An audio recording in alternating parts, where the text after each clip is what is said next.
told you I wasn't stepping to. I ain't disrespecting you, son. You wanted to be one way. What? You wanted to be one way. What is the other way?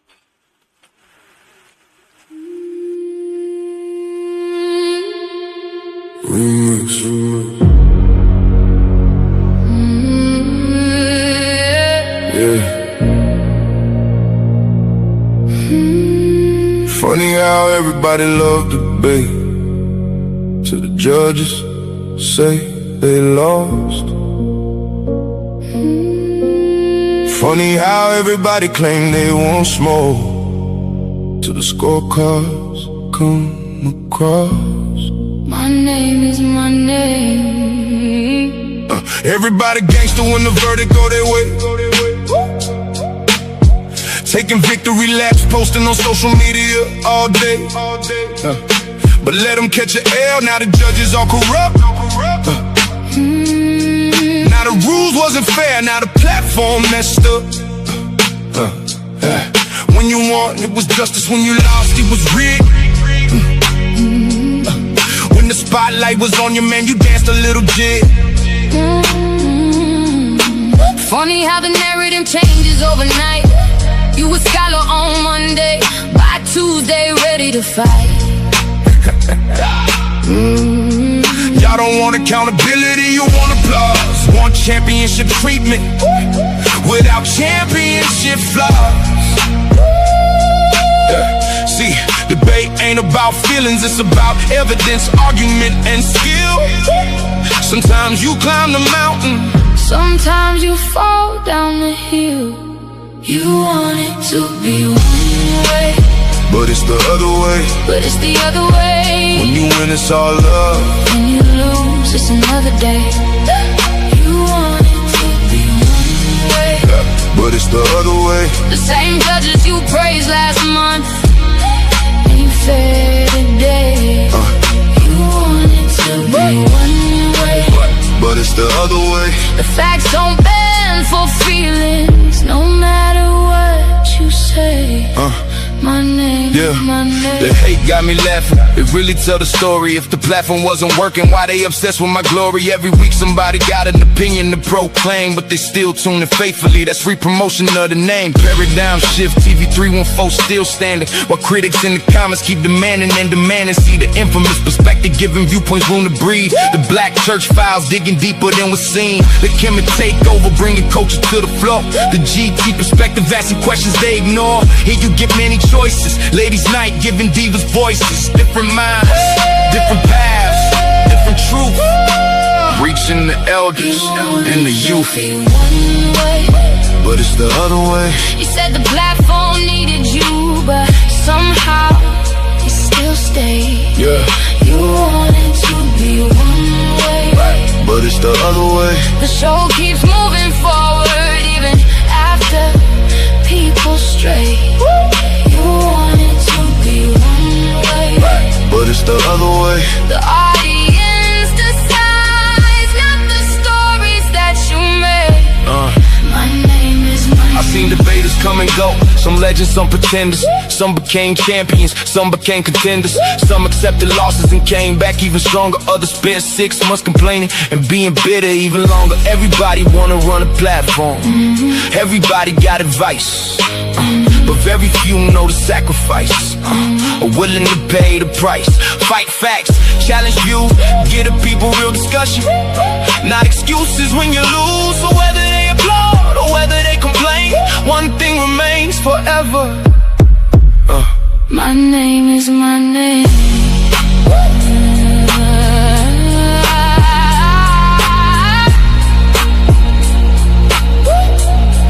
You wanted to be one way, But it's the other way.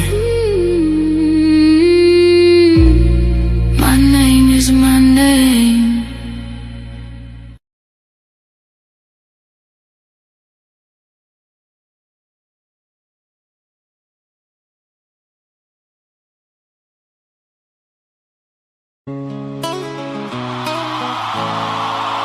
Yeah. Ain't this what y'all wanted? Now you talking like enemies. That's crazy.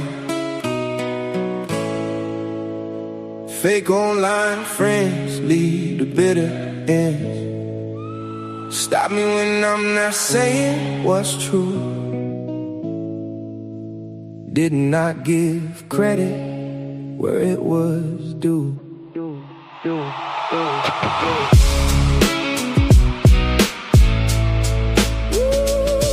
Yeah. Heard they saying they made deep. Made me say, go ahead, make another me. They want the throne but can't carry the pressure. Now resentment dressing up as bad lectures. You built my platform, but is that true? If you built mine so easy, why you ain't build yours too? See, I was loyal to a far defended bad behavior. Every time they cross the line, I still show favor. Now I'm difficult, huh? Now I'm controlling, right? After years of me sacrificing, maybe y'all was the reason for my plight. How many times did I compromise just to keep the peace? Now I move how I want and suddenly the friendship cease. Weak people call boundaries betrayal, that's facts. Couldn't control me, so now they attack. Wanted titles without warfare, crowns without scars. Talking reckless from the sideline ain't the same as surviving the war. You said I was the wavy on Sean's stage, so where was you when I was in that cage? Did you defend me the way I defended you? Guess silence is safer when the real pressure comes through, yeah. You said you made me, go ahead, make another me. If I was so easy to build, my spot should be easy to fill. Oh, go ahead, make another D, go ahead, make another king. Funny how they hate your name, soon as they can't control the thing. Y'all scream family in private chats, call me brother on live streams. Never thought it'd be like this in my wildest dreams. And truthfully, I ain't even mad at you. Some things you just can't undo. Now that I know you a bad actor, yeah, you're just another non-factor. See, when they can't duplicate your presence, they seek ways to destroy your essence. Then, when it's revealed they a scavenger, they try to assassinate your character. You couldn't organize a card game, but claim you built me. Then do it again, go ahead and make another DC. I don't watch allies become my rivals, hoping the hate fuels their revival. But lies be the language of bitter men. Oh well, only so long fake thugs can pretend. I opened doors and shared what was mine, but some people only love you when they're basking in your shine. So let them talk, let them complain to whoever will listen. For better or worse, I'm the only cook in this kitchen. You said you made me, go ahead, make another me. If I was so easy to build, my spot should be easy to fill. Go ahead, make another D, go ahead, make another king. Funny how they hate your name, soon as they can't control a thing. What's done is done, what's said is said.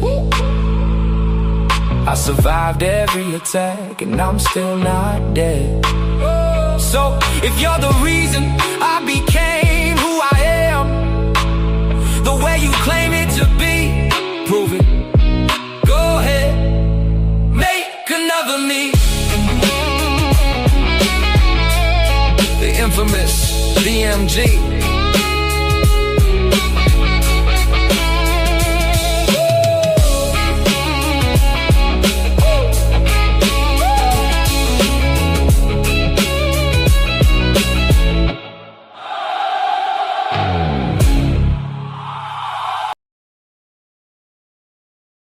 Hey, welcome to Paradigm Shift TV 314. This is your brother, the infamous DMG. And we are here, ladies and gentlemen, the best debate of the year. We are here with the results. I apologize for last night. For those who know, you know I had a family emergency, but we are here tonight by hook or crook. And we will bring you those results as best we can. I did have the judges lined up to join us last night. They may or may not be able to judge us tonight. We do have one of them on the stage. But before we get into that, I'm going to put the link in the chat. I want to know what y'all thought of this debate. Again, I thought it was the debate of the year so far. Y'all let me know what y'all thought. I thought for both of these brothers making a Worldview Wars Debate League debuts, they both brought it. King J, I know you one of the judges in this thing, but what was your opinion of the brothers' performance? Peace to the panel, there, to the chat, and everything to DMG. Oh man, it's a great debate. I loved it. Both of the brothers brought a lot of information out. Both of the brothers were able to articulate their points of views very well. Man, the standard of scholarship that they brought was high. So either way, it's a win for the platform. It's a win for there really isn't going to be a winner or loser. You know what I'm saying? Both of the brothers performed well, so shout out to them. No doubt, no doubt, no doubt. And we got one of our other judges joining the panel.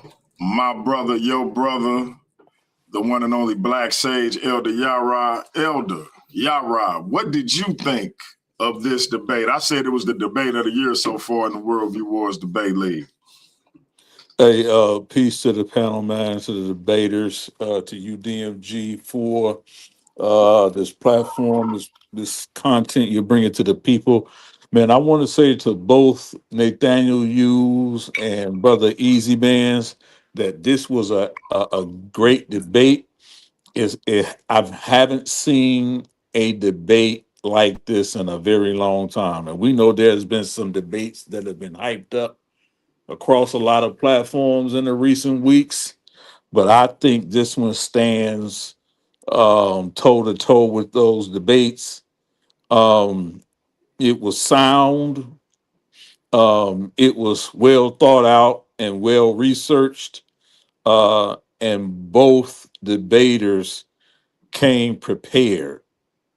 And I think that from these two brothers, I would love to see more, if not necessarily between the two of them, but on other topics and other things.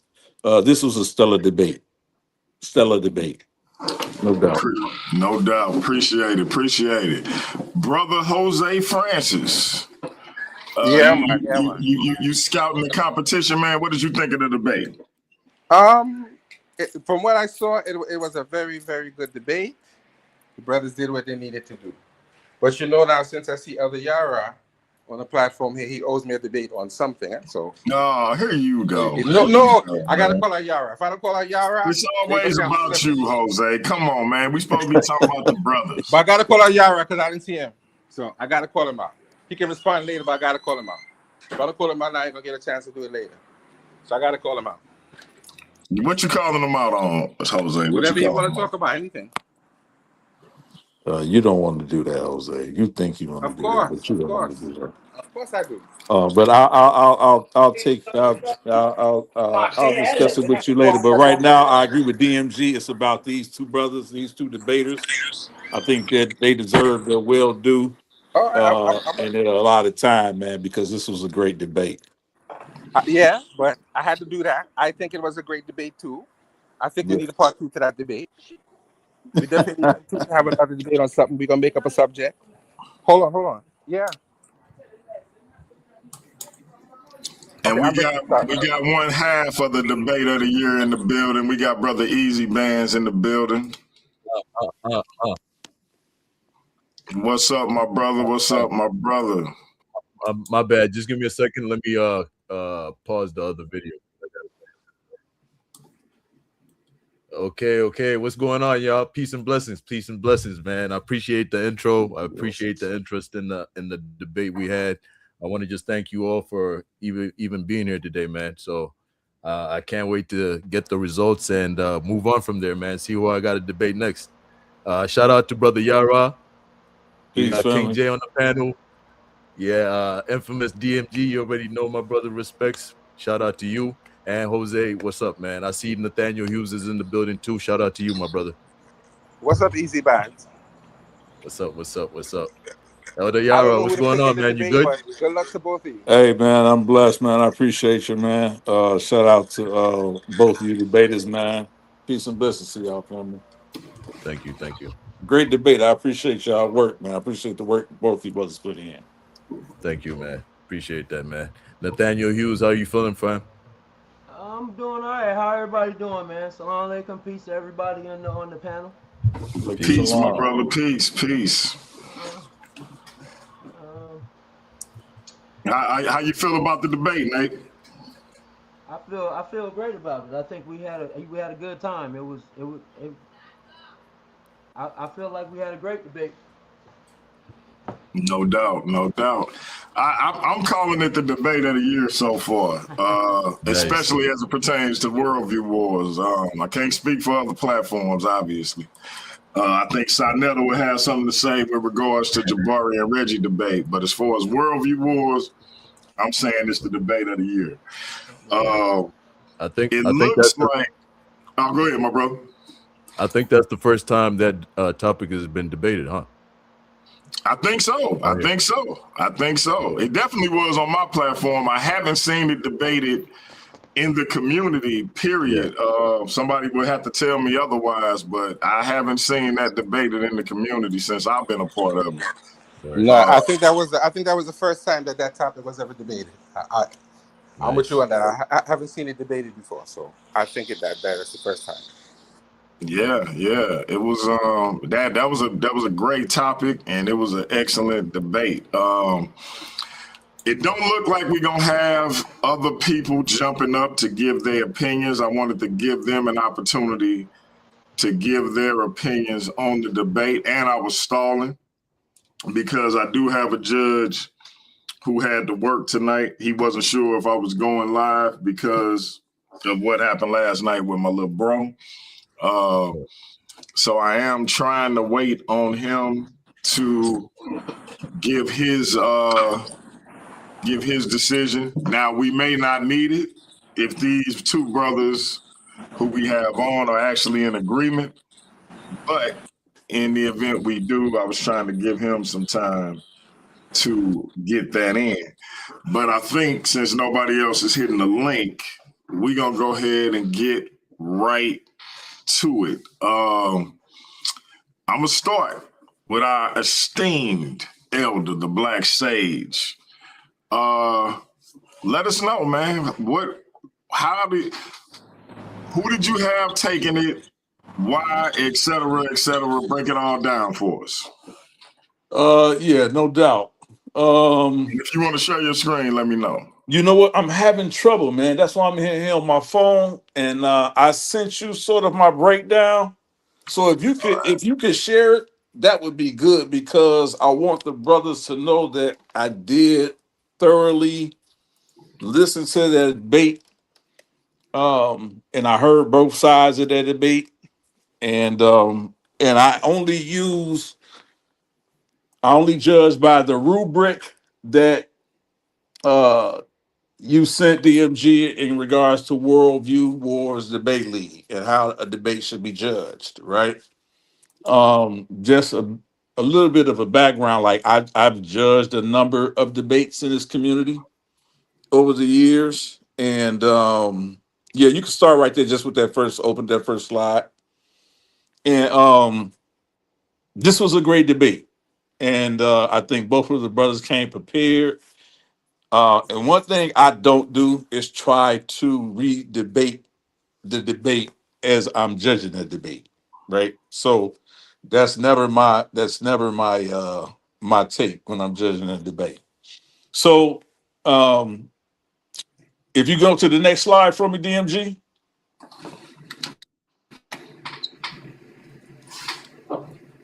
Yeah, I think you can see it. So as you can see, this is, and I'm gonna start with Brother Easy Bands, right? Shout out to Brother Easy Bands for an amazing debate. And the topic was, is there really an Islamic dilemma, right?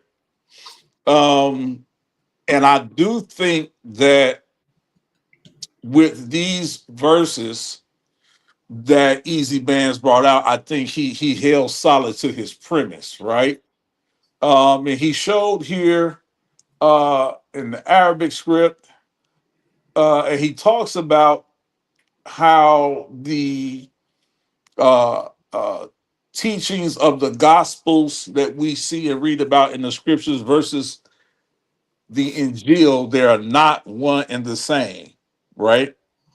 And he clearly showed the distinctions using these two particular verses. And as you see, these are screenshots of the verses they presented, that he presented. So when he goes to, I think this is Ibn Qatar, he used right here the Almighty. Y'all correct me right on that, brother Easy Bands.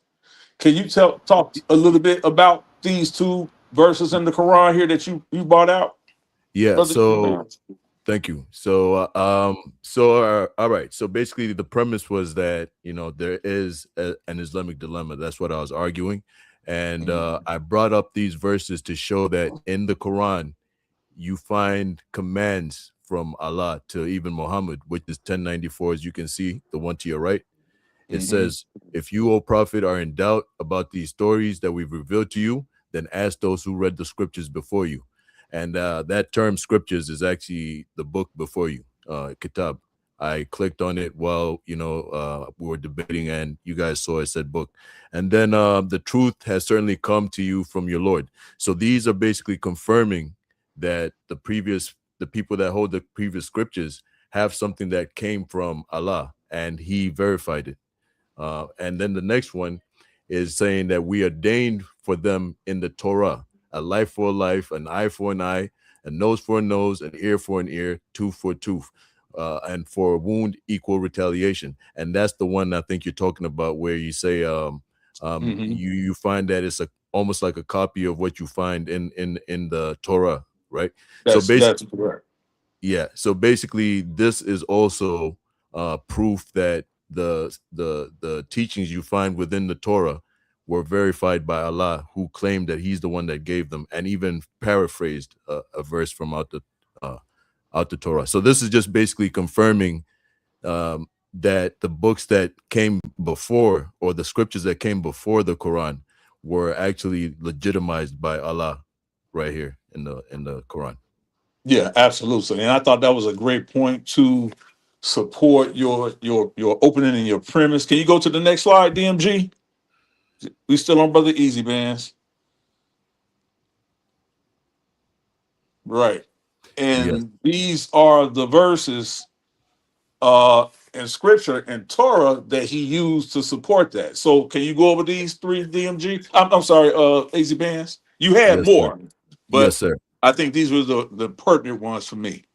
Yes, these are specifically for the verse that we just read from the Quran, speaking about an eye for an eye, etc. So we have Leviticus 24:19-20, and it says, anyone who injures their neighbor is to be injured in the same manner, fracture for fracture, eye for eye, tooth for tooth. The one who has inflicted the injury must suffer the same injury. That's, it's almost verbatim what we just read. And then we have Deuteronomy 19:21. Says, show no pity, life for life, eye for eye, tooth for tooth, hand for hand, foot for foot. And then we have Exodus 21, verses 23-25. But if there's serious injury, you are to take a life for life, eye for eye, tooth for tooth, hand for hand, foot for foot, burn for burn, wound for wound, bruise for bruise. And this is just basically when I presented this to show that not only is the Quran or Allah affirming that He's the one that sent these teachings to the previous people, but also he's actually paraphrasing within the Quran itself the same scriptures that you find in the Torah, showing that not only is it the word of God, but it's also been preserved. Yes, absolutely. And I thought that these were all solid points. It was a great methodology. You showing the compare and contrast to support your argument in regards to the understanding of the Islamic dilemma, right? That you Yes. guys were debating. So I think that was real solid. That's how it should be done. when you're trying to present a solid argument. So that was great. Could you go to the next slide, DMG? Okay. Now, I thought this was a great academic, scholastic piece that you brought out, Easy Yes, Bands. Can you yes, go over with this from Berkeley Institute and tell us the breakdown on this? yes. So I was showing that even in the early Islamic literature, um, you find references to Paul uh, being spoken of, right? And this is part of Mhm. basically Islamic literature, early Islamic literature. So this was an example of some of these attestations that you find. So it says here in the detail, I mean, in the highlighted portion, it says a detailed reference to Saint Paul can be found in the Tanka al-Yaqub, one of the earliest Islamic sources on the history of the world. It was written by Ahmed al-Yaqubi, 898 CE. So this is very, very early, right? So some of the hadiths that we have don't even come this early, right? So, or you can, they're contemporary, should I say. An Abbasid era historian and geographer with Shia sympathies, he writes, they began describing the order of the Messiah and calling the people of their religion. Paul was the harshest of the people against them, and he did them the most harm. He would kill them and look everywhere for them. So he set out seeking a group of Christians in Damascus when he heard a voice calling to him saying, "Oh Paul, how long will you persecute me for?" So he panicked until he went blind. Then he came to Ananias, who prayed over him until his eyes were healed. Afterward, he would stand in the churches, mention the Messiah, and glorify him. So this right here I brought as evidence to the fact that even in the Islamic world, Paul, in the early Islamic world, Paul was understood to be one of the apostles of Jesus. That therefore also verifying the letters that were later included into the Bible. Yeah, and I thought that was an awesome piece of academic and scholastic scholarship that you brought out. Again, still sticking with your premise. Yes. I actually learned something from that slide, so I'm going to use that. So because Ready. that's powerful. I wasn't aware of that particular um, understanding in regards to Paul Yes. and Islam and how he was viewed in that context. So I actually Yes. learned from that. So that's great. I always look to learn something from the debaters, and that was it for me. Now my scorecard I got from DMG. Can you go to the next slide, DMG? Okay. And so this scorecard, this is easy man's only, right? I kind of did the brothers separately. That's how I have to process it in my head that way. So Right. on clarity of his argument, as y'all can see, I was thoroughly impressed by my brother Easy Man's methodology and his premise, and that he stuck to his premise all throughout the debate. So I scored him a 10, and that's the highest you can score.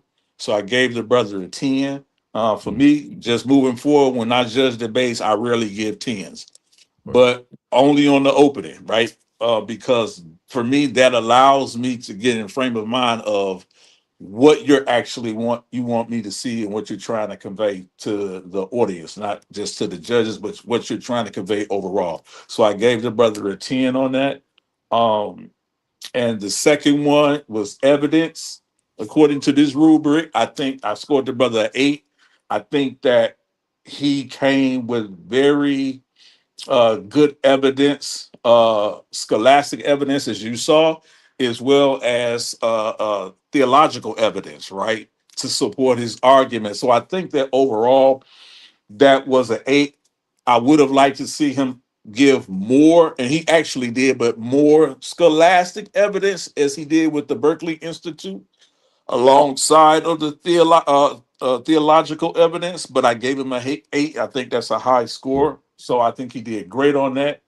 As far as his rebuttals, that Berkeley Institute article, that scholastic one that he showed, I think that was a sort of like he he landed his punch with that in regards to the rebuttals of what Nathaniel Hughes was postulating in his arguments, that there was not an Islamic dilemma. I think the brother really, Easy Bands really showed that according to the biblical narrative, according to the Torah, and according to scholastic prowess of a lot of scholars, that definitely, the Islamic dilemma actually stands, right? So I think he did good on that. As far as the chin check session, I think this is where um, my good brother Easy Bands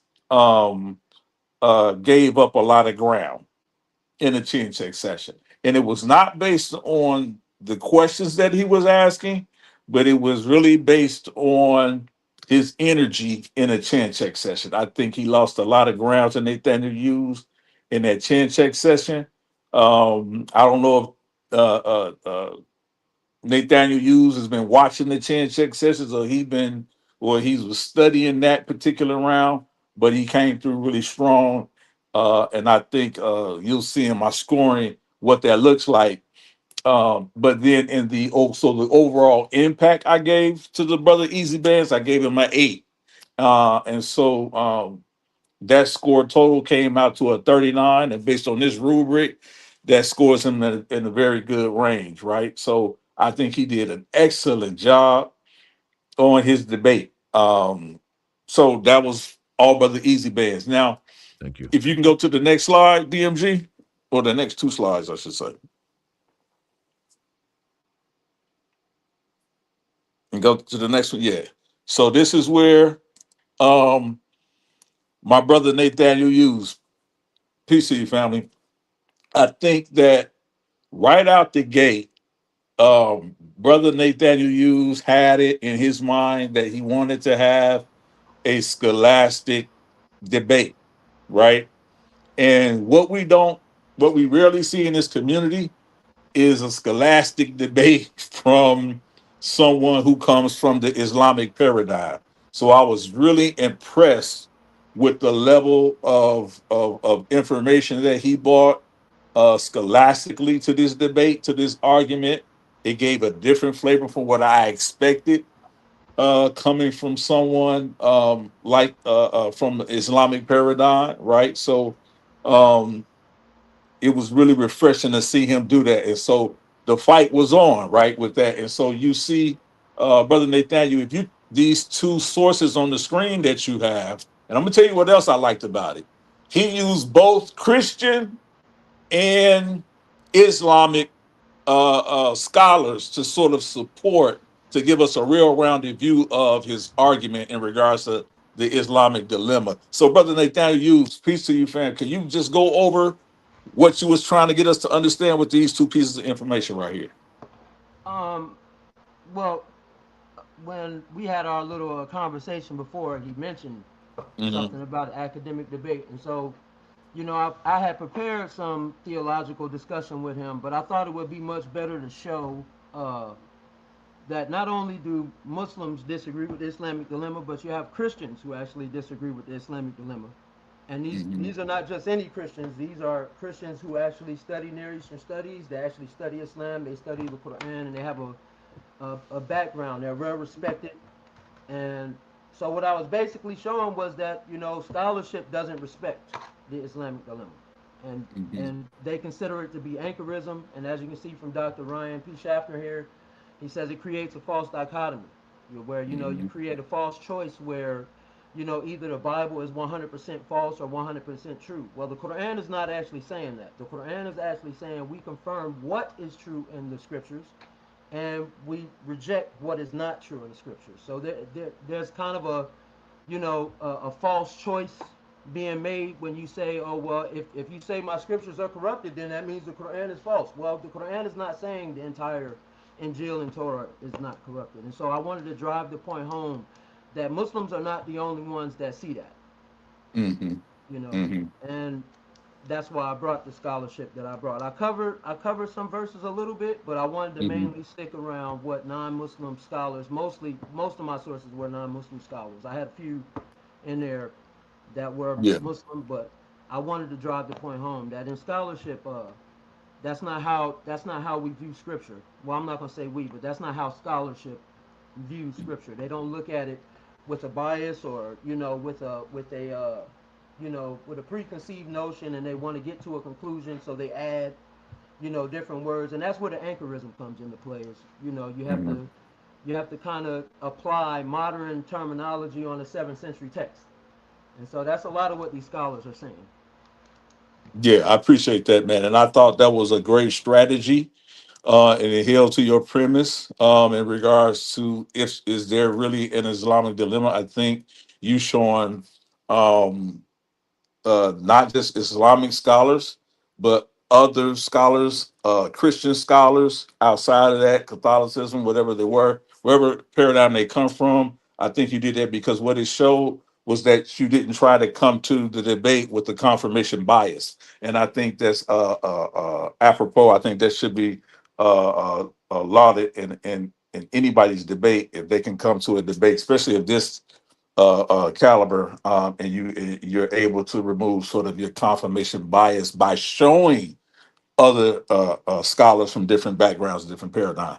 DMG, can you go to the next slide for me?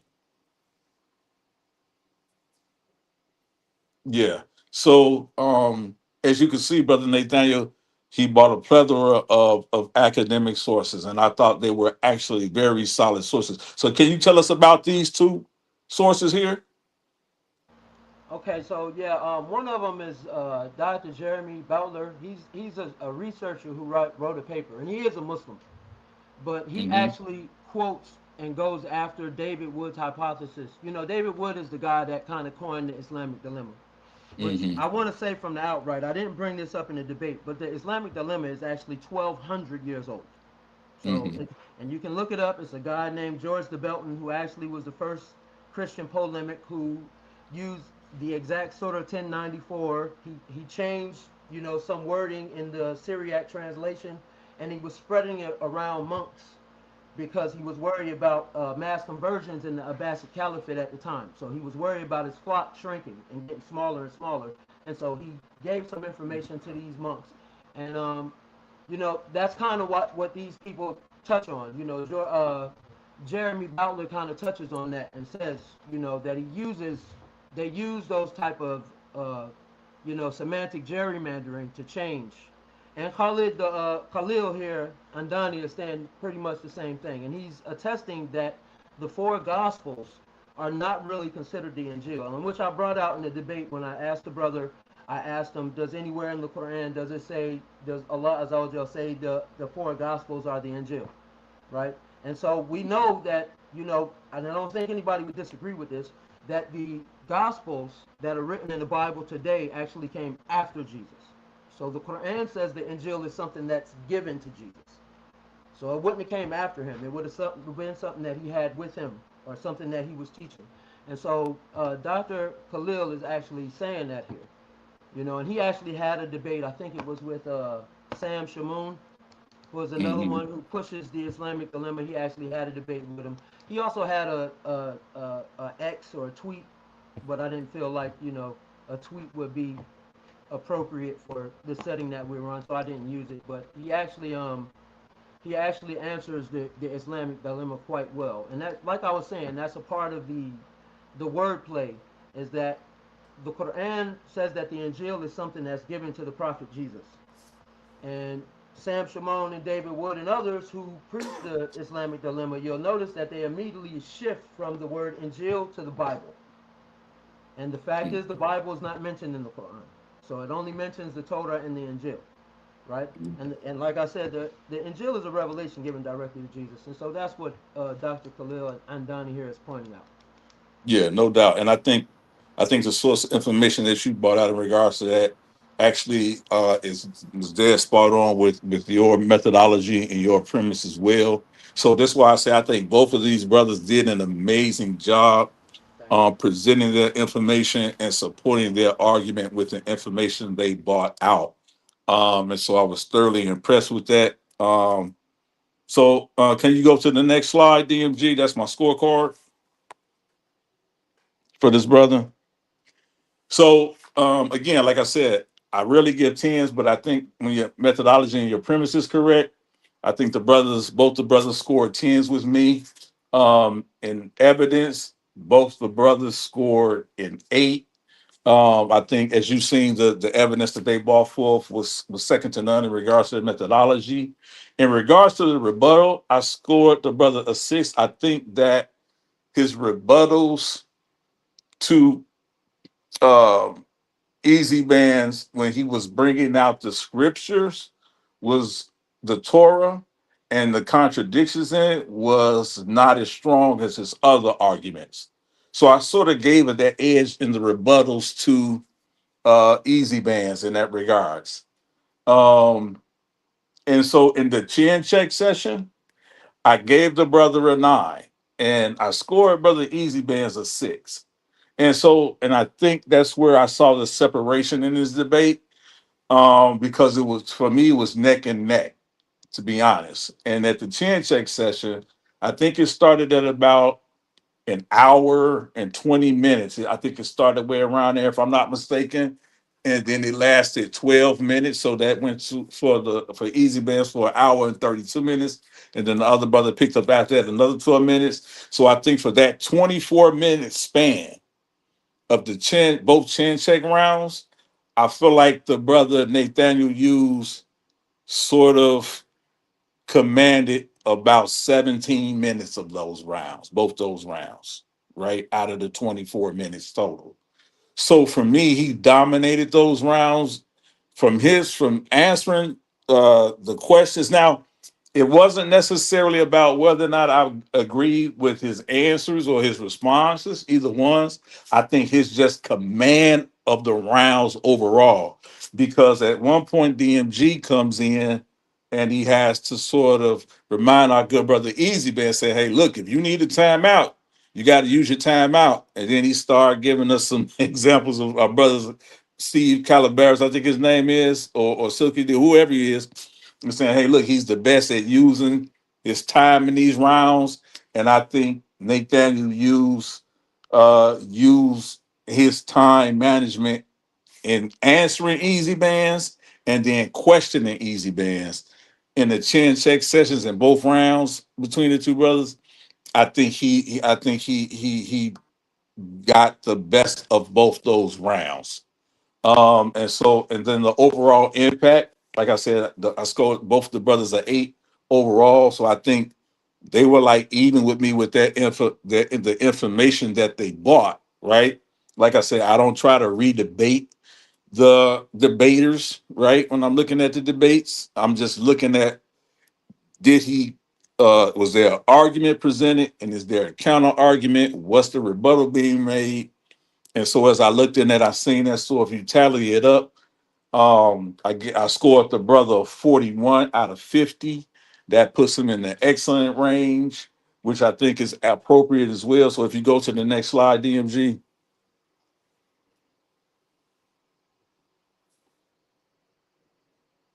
I don't see DMG ain't listening. So if you go to the next slide, you see I gave the debate to my good brother Nathaniel Hughes. I think Easy Band's brother, you my brother, you did a great job. I think Nathaniel Hughes just pulled the head in that chin check session. And if That anybody was, wants to go, it's I 120, think that starts was at all of them, 120. Brother Yara. You said what? I think that was all of them. Yeah, that's it. That's the last one. Yep, that's the last one right there. Yep. So I just checked this debate for my good brother Nathaniel Hughes. But I think both these brothers put on an excellent debate. Um, I would be afraid if I'm anybody to want to debate both of these brothers right now on any topic. They hot right now. so I'ma laugh out loud. be very careful, bro. Be Yeah, very careful challenging these brothers, man. They hot right now, bro.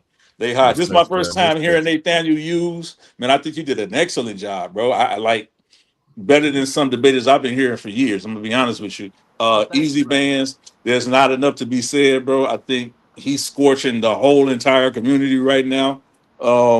So to More me, it didn't minimal, it definitely. didn't come down to information. It just came down to handling that time management in that chin check session round. And that's Right. just based on the rubric that the brother gave me. But I think Word. your information was spot on. I would have argued it the same way myself, to be honest. But if I go by Brother DMG's, that's all I can go by is his rubric. Like, I wish there was another category, to be honest, I could have scored, but that was No, it. hey man, respects, appreciate it, man. That was Real it. talk. I think great debate. Great debate. No let me doubt, just no doubt. And I let me just add, appreciate Elder Yara's assessment. I'm gonna start with Easy Bands. What did you think of Elder Yara's assessment? And then we'll go to Nathaniel Hughes. We'll get some commentary all around, and then we'll go to King J. Well, I respect it. You feel me? Of course, I think I won, right? So, I disagree with the conclusion, but I respect it, man. Real talk. I'll just leave it there. No doubt, no doubt. Nathaniel, he sir. went your way. What did you think of the assessment? And before we move on, tell us what you thought. I think it was a very good assessment. It was neck and neck, and I knew that once I got to the chin check session, so I kind of turned it up a little bit. And I left that part open where I had just kind of like freestyle some questions that I had written down during the debate. I just want to say to Brother Easy Bands, I want to thank you for taking this debate, bro, because I learned a lot from all my research in doing this debate. Word. Same here, man. Respects And to you, so, bro. Yeah. Yep. it was some shots thrown during the debate, but in all fairness and all honesty, brother, if it wasn't for this debate, I would be less the knowledge that I am today because of it. So I want to thank you for having the debate, and yeah, that really put when we had that first little session, that really put the pressure on me to go after. You know what I mean? Yeah, So yeah. your game and work, because that's what my mindset was when I went into the debate was, I got to step this thing up. I can't just come, speaking some Arabic phrase and expecting people to understand me. So I had to come a different route. So I want to thank you, brother, for accepting the debate, because like I said, I'm with more knowledge now than I was a few weeks ago before we started this. Word. I appreciate you too, man. Likewise. Thank you as well. And we edified. Hopefully, we educated some people, and the next people that'll carry on this debate, we'll even go deeper in it, right? So, Yeah. That's yeah, exactly I what thank you was for the opportunity as well, man. Yes, sir. All right. No doubt, no doubt. Brother Jose, what did you think about the brothers' assessment and how it played out? It was very professional, and I take my hat off to the brother. Neither one should You feel bad. super low, bro. You super low. What I'm saying is, I respect the brother's assessment of the debate, and neither one should feel bad because it was close. So that's a good sign. I'm just waiting to see who they're going to debate next and how that's going to turn out. That's what I'm waiting on, because I know Nathaniel Hughes has some kind of debate. All right, we got another judge to get to. So without further ado, let's go to King J. See what he thought about this epic contest. King J, talk to us. Definitely was epic. I judged a little different than the brother Yara. I gave a little higher scores. But if you could show my scorecard, and I can go from there. Let me bring that back. Give me 1 second. And I have one question for both of the brothers. It's basically the same question I posed to both of them. in a moment.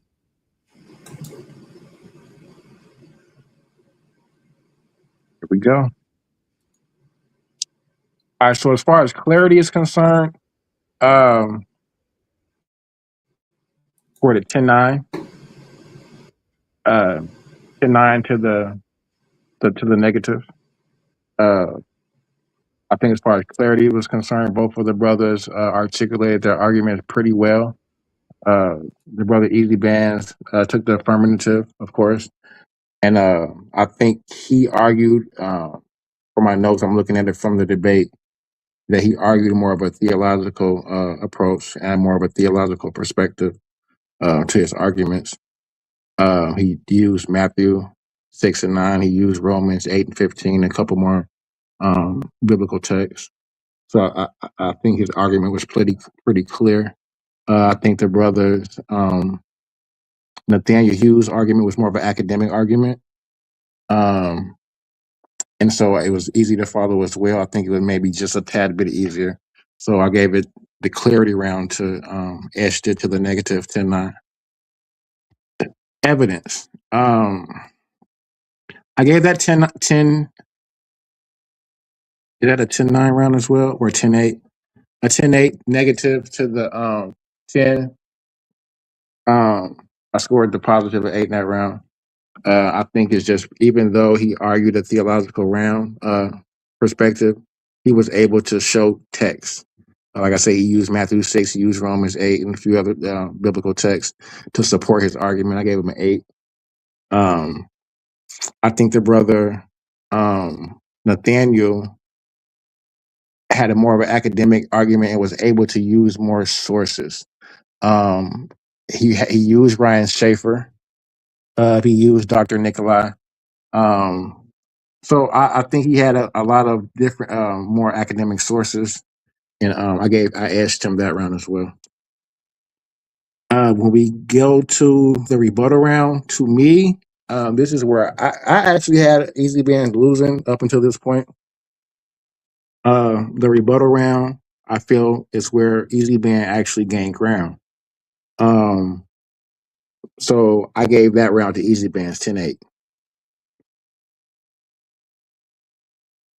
Chin shake session, same. Actually, the chin shake session, I believe, came before the rebuttal, if I'm not correct. But I gave that to Easy Bands. So this is where I had Easy Bands kind of evening up the score for me. Was through the chin shake session and the rebuttal rounds. I think he was able to, warm up a little bit, you know what I'm saying, get used to it and get his arguments together a little bit more. I think he posed a couple questions to the brother where he was kind of, maybe hit him with a couple little jabs. So I gave that to Easy Bands in 8. The overall impact I gave to Nathaniel. Now his argument was just a little bit more clearer. Even though I did have questions in regards to some of his stances. So at this point, I had it 46-46 as far as score is concerned. I would have actually probably scored it, if it was a 0.5 on it, I would have scored it probably 46.5 to Nathaniel, 46 to Easy Bands. I do have one question for each of the opponents. The question to Nathaniel first. Throughout your argument, you argued that the Injil was oral. Do you still stand true to that? Yes. Okay. Yes. So, in regards to the Medea 548, are you familiar with that? Yeah. Where it states that Allah commands the prophet to judge between previous scriptures using the Quran, right? So this, to me, is an example of the Bohemian, where the authority is given over the Quran to judge between the previous scriptures, correct? Yes. Okay. So how can you say this is oral, right? If here in this scripture is saying that it's written down, and he has the authority to judge between these written down scriptures. If I gave you the Araf 7-157, where it uses the word muktaban instead of katab, where it literally means written down or something, describes the state of something that was written. What do you say to that? I would say you kind of have to understand the history of the classical Arabic and the word being used there. Sometimes when the Quran uses, or most of the time when the Quran uses El Kitab, it's not talking about a Well, book. well, It's well, well, talking. stop, well, stop, well, stop, because I don't think you heard what I said. Because I Okay. do understand the distinction. That's why I particularly said the word used was muktaban, not al-kitab. So we're not talking about al-kitab. So in the instance that I gave you, right? Al-Araf 7157, whom they find written down within the Torah and the Injil. The word is used there as muktaban. It's not al-kitab, right? Al-kitab actually describes the act of something, meaning actually something that is written or inscribed. It's the adverb. So I'm familiar with that. So that's why I want you to actually deal with that because you said it was oral. So I want you to give me your understanding of this scripture. I mean, of this surah. Say the surah again. I don't want you to I don't want you to Google it. No, I just want I you need to. to look it up so I can read it, brother. But you're not familiar with the surah. No, I don't know every single surah of Quran. I know a lot of them, but Okay. I don't know every single one. Okay. So surah, it's the Al-Araf 7157. So in this surah it says, "Whom they find written down," right? And the word for written down is mutaban, not al-qadab. So I wanted you to deal with that because a lot of your argument hinged upon this being an oral Injil, but we see here in several surahs that it says written down and it's not the word katab. I know that was a lot of what your argument hinged upon. The brother didn't really, have an argument, a pushback for that, but um, I do, and I just wanted to You see what said you thought Surah about. Surah 7 157. They are the Mhm. ones who follow the messenger, the unlettered prophet, whose description they find in the Torah and Gospel, and Yes, commands them to do stop good and right there. forbid Stop them. right there. Right. So that it says written down. So how is that oral or is that not physically written down? Well, I'm looking at it. I don't see the words written down in the English here. The They word is. are. We're not talking about it, brother. Don't straw man or filibuster me. The word is muktaban. I didn't say it was English written down. It's a surah. Of course, Hey, it's not in English. Don't play real with me. quick, I'm just asking you a real, question. real quick. Okay. Let's what was your score again, King J? It's hinging upon each question. This is the question that I had it at a tie, but I just want to hear both of their answer to this question. Um, Okay, so let so I me just let want me a little let me clarity. let me get you to do this because I don't want this to turn into a chin check Oh all no, it's over again. not. No, it's not. No, it's not. But he Yeah, wanted to yeah. look up. Oh, okay. So give me let's streamline you. What exactly is your question? My question is in regards to the surah that I gave the brother that he's looking up now, where it says written down. What is that oral or is that literally meaning something written down? Well, I'm just gonna be honest and say I don't know. I'm gonna have to research that, brother, That's fair. because Okay. I don't see written You wasn't down here. familiar with what's the word that's used? Of course, it's not going to say English, but what is the word that's used?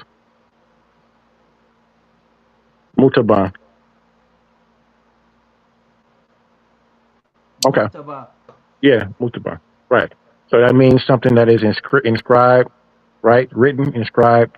It describes the state of something. So you wasn't familiar with that, so that's fine. To the brother Easy Bandz, the Ahmadiyya Yes, sir. 548 states that Allah commands. It's the same question almost. States that Allah commands the prophet to judge between the previous scriptures using the Quran, right? So this is what's given the authority, the Mahimian, right? Do you do you subscribe to that scripture? Because you said that the Torah confirms the Quran, correct? So you said the Torah confirms the what? The Quran? No, I didn't. I said the Quran confirms the Torah, but what you find in the Torah actually rejects a gospel like the Quran. Did you say something about there was a prophecy of Muhammad in the No, no, no, Bible? no. That was no. So that was after the show was done. I was like, yo, I didn't get to talk about a lot of stuff that I wanted to talk about, and I, Uh-huh. I was gonna bring in this little angle where because you always hear Muslims talking about how Muhammad is prophesied in the Bible, and so I was gonna say rebuttal that with the only place you find something similar that fits that is in Revelation 19:20. Uh-huh. But if I could just comment on the word that you're talking about, it's called maktubin, Uh-huh. and I actually you find him written in the scriptures, Uh-huh.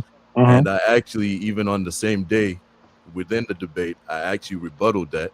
I showed Uh-huh. scriptures where it showed that it's a book, it's a kitab, and Right. then also the people are called the people of the book as well. I said that during the debate as well. That's Now, fair.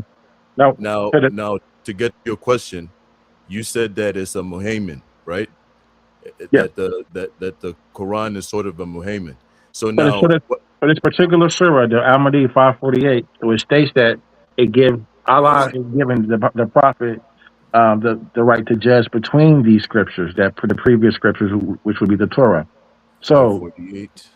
so Let me it, just get it. uh-huh, So it says, "We have revealed to you, O Prophet, this book with the uh-huh, truth uh-huh, as a confirmation of previous scriptures, right? and a Muhammad over them." Yes, right So there. judge, yeah. So judge between them by what Allah has revealed, and do not follow their desires over the truth that has come to you. To So, each so, of you, so it's saying this, right? To each uh-huh, of you, we have ordained a code of law and a way of life. If Allah had willed, this is very important. So it's still affirming each of them. So it's saying to each of you, we've ordained a code of law and a way of life. If Allah had willed, he would have made you one community. But his will is to test you with what he has given each of you. uh-huh, So compete. So, and this is the most important part, which I mentioned in the debate as well. It says, so compete with one another in doing good. To Allah you will return, then he will inform you of the truth regarding your differences. So uh-huh, it's not saying that, oh, throw away parts of the Torah or throw away parts of the Injil. What it's saying is, I've given you all your own laws and way of life. Compete in your own ways. I didn't will for you to be one community. Compete with each other in goodness. And when you return to me, I will let you know the truth regarding the differences. I remember I answered this during the debate. so you don't think that is giving um, the Quran the legal authority over the previous text to edit as needed as sees fit. No. So it's not, it's basically it Allah in here over and over. Uh what do you call it? Commands the Jews actually to follow the Torah, commands the Christians to follow the Injil, the gospel. And then it also talks about, remember I touched on this as well. It talks about how he talks about and everything else that I gave you in terms of Mm-hmm. Christians. So Mm-hmm. when he tried to say it didn't talk about the four gospels or it doesn't talk about the 27 books or whatever, it literally says and everything else that I gave you Okay, to the so that's all I Christians. need from you. All So, right. yeah, that was that question I wanted to pose because I really had it as a tie. Um, and that question was the question that was going to be the tiebreaker for me. In regards to who had better answers to that question. Um, the brother Nathaniel, just in a moment, didn't wasn't familiar with it. He had to Google it.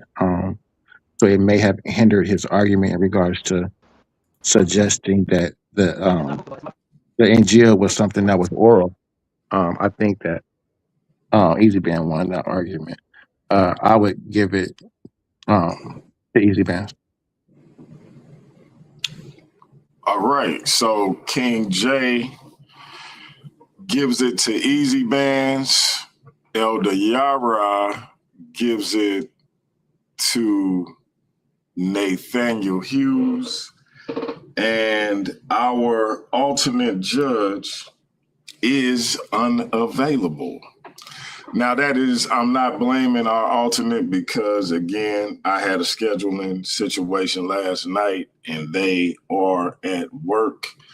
They were going to try to get me their scorecard, and they were unable to. So, if you remember, family, I told you in the event of a situation like this, you get to decide. So, we have a tie, and you all get to be the tiebreaker. So, we have one judge for Easy Bandz, we have one judge for Nathaniel Hughes.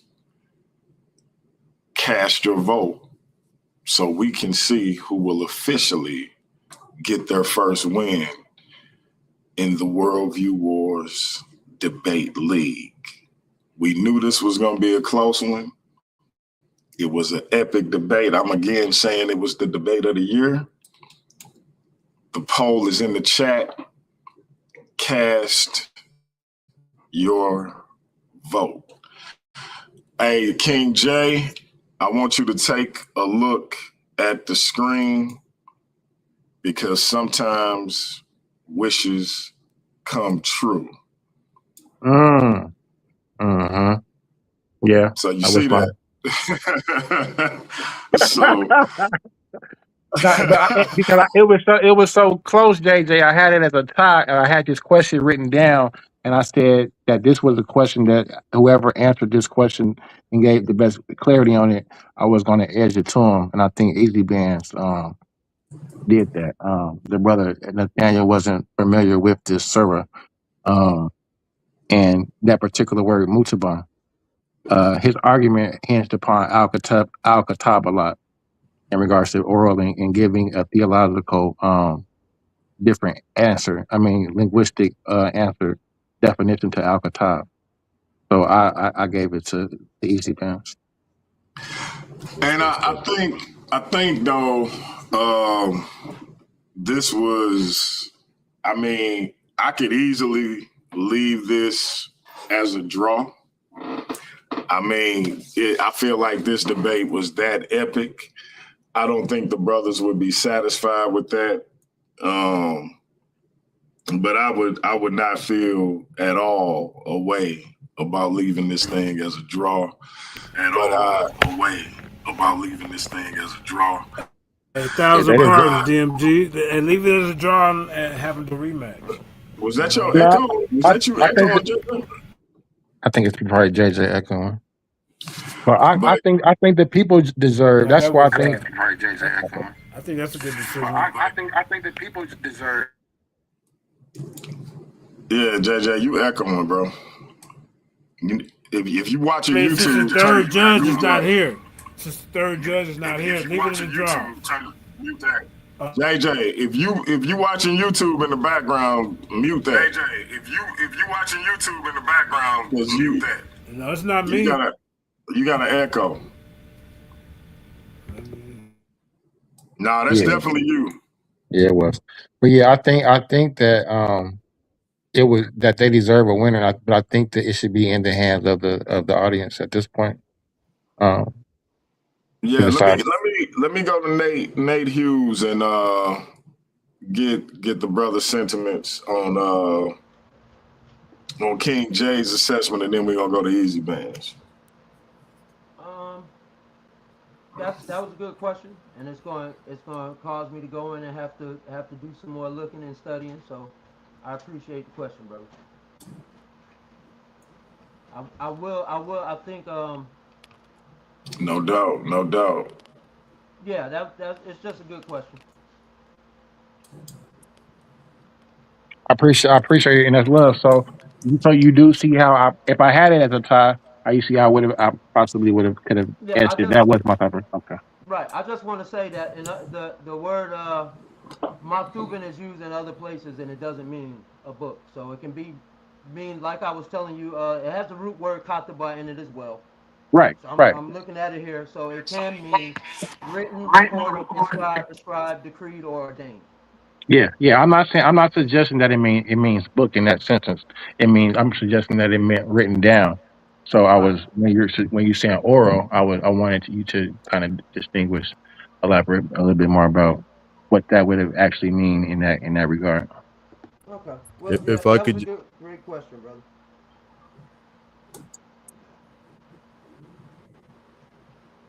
All right, listen, we're gonna leave the poll open for another 10 minutes, family. Please cast your vote. We're gonna leave the poll up for another 10 minutes. Easy Bandz, it's on you. Minutes. yes. Easy So if I Bandz, could it's just on you. quickly just add to that what you just said to the brother. I even showed within the debate, I showed the one hadith where Muhammad gets up and places the Torah on his cushion seat, right? And he says to it, I believe in thee and the one that sent thee. This is a Sahih Bukhari. I think it's Sahih Bukhari, if I'm not mistaken. No. Sorry, my bad. It's not. But anyways, I did basically bring out that hadith that touches on that subject to show that the Torah was actually a written thing. It even says that in one other part, it says what you find between their hands, what they have between their hands, or whatever it may be. So it was actually surprising that he brought that up as an argument, because it's well known. I don't think you'd find any Islamic scholar that would argue that the Injil was not a book, or the Torah was not a book, or scriptures written down. So that was new. It was kind of off. But in terms of the debate and how you graded it, once again, I respect it. That's your opinion. I obviously think that I did a lot more to show my evidence using actual primary texts rather than conjecture, because with the scholars that he brought, a lot of it was just conjecture, right? There's one guy that was debating Sam Shamoun, and he presented his side of the debate and not Sam Shamoun's side of the debate. So to use that as evidence in a debate, I find is a little bit weak, but it is what it is. I find that with the primary text that I brought, it did more than enough to show that Allah actually confirms that he's the one that gave the Injil and the Torah to the Jews and the Christians and whatever else in the book. He talks about the Zabur as well, which is the Psalms. I showed where, he even paraphrases these books, right? So you can go and literally find the verses that he's paraphrasing. And so I also showed how these books actually reject the notion of what the doctrine that comes from the Quran. So I feel that I did a good job at showing the actual Islamic dilemma using the primary text. That's what we always talk about, the primary text. So I went straight to the text rather than using conjecture from scholars. But I'll land there. I respect your score, and I appreciate you bringing that question at the end of your judging to see where it was going to land. So I appreciate that, brother. That's love, and it definitely hinged upon that. I just wanted some clarity. Right, respects, man. Yeah, but I think maybe y'all should go back and forth a little bit while we wait for the poll. Just talk about what y'all think about the debate and what y'all got going on. Yeah, so I definitely feel that I won that debate, especially because at the end, I asked the brother, when was the Gospels or the Injil and the Torah, when were they corrupted? And he said, I don't know, only Allah knows, right? And so at that point, I don't see how anybody could give him the debate, because he argued, he couldn't stand on at that point, because then he couldn't, his debate hinged upon the oralness of the tradition. So but he argued it very well. So you wouldn't catch it if you aren't familiar with the topic, I would say. Yeah, he built a nice building, right? Mm-hmm. But he built it on a weak foundation. And I went straight to the foundation when I asked, so when did this Torah and Injil, when did they get corrupt? Because that's the foundation of his argument, saying that these books are corrupt and that we can't basically judge by them. So there's no But so I there's think no at that dilemma. point his argument was contradictory because how could they be corrupted if it's oral? Exactly that too. That And was so that was that was really my second question if I would have had time. Because if he's arguing that they're oral, well, how could they be corrupt? you know, and that oral argument is the Okay, so first let me time I've just heard. can I respond to that? Yeah, Yes, go ahead, please. brother. Okay, so they could a person could say something and attribute them to Allah. So if it's an oral tradition, a person can say this came from God and then attribute it to him, and then that be corrupted. And in fact, in the Bible, that's exactly what the Jews or the Pharisees are doing, is they're actually corrupting the Bible, and Jesus comes out and tells them that they're corrupting, calls them vipers and snakes, and tells them Mhm. that they're corrupting it. Also, Jeremiah chapter 8, verse 8, which I brought up, which showed from the perspective of the Bible that in fact Jeremiah chapter 8 verse 8 he says that the lion pen of the scribes have changed the book. Well, we know that that was an oral tradition, so it doesn't mean a literal pen. What he means is the lawgivers were saying things and attributing them to God that weren't from God. So just to respond right quick, that wasn't true what he said about Jesus, getting at the Pharisees for basically making up scriptures. That's not what he did. Matter of fact, Jesus told the people, listen to what they say, but don't do what they do. Right. And he said, listen to what they say is because they had the scriptures and the scriptures are from God. Right. And so the scriptures are official. So when they're telling the people to follow the scriptures, do this, do that, he's telling the people, listen to them when they're telling you what to do, but don't follow their actions because their actions are contrary to the scriptures. So once again, and it's the same thing with the Quran. Once again, you're mistaking where. So hold on. Once again, you're mistaking where the actions of the people is being criticized. So, for instance, in the Quran, you find where the individuals are like hiding. They'll put their finger over a word in the Torah so that so that Muhammad isn't able to read it, or anybody isn't able to read it, or they'll distort the meaning.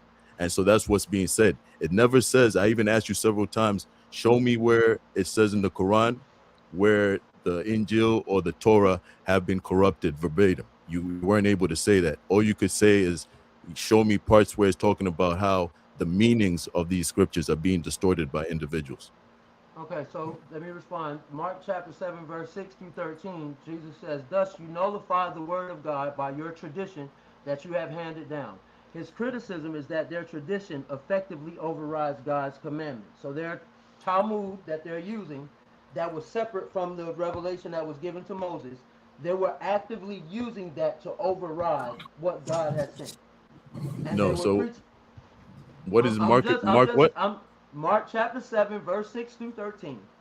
Also, again, in Matthew 15, verse 3 through 9, Matthew's parallel accounts records Jesus saying, why do you break the commandment of God for the sake of your tradition? In vain do they worship me, teaching as doctrines the commandments of men. So he's saying they're changing the tradition, they're changing the laws of God actively. No. And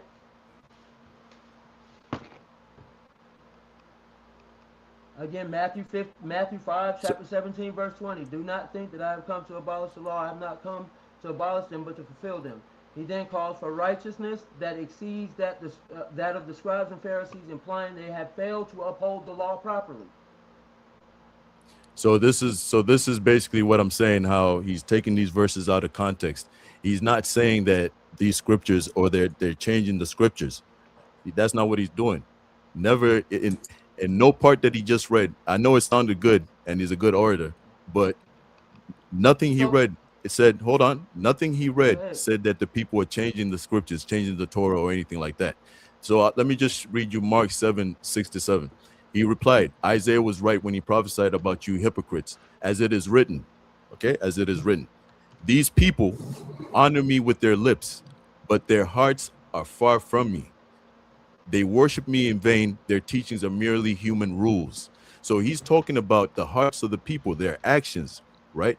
He's saying the lips honor me, right?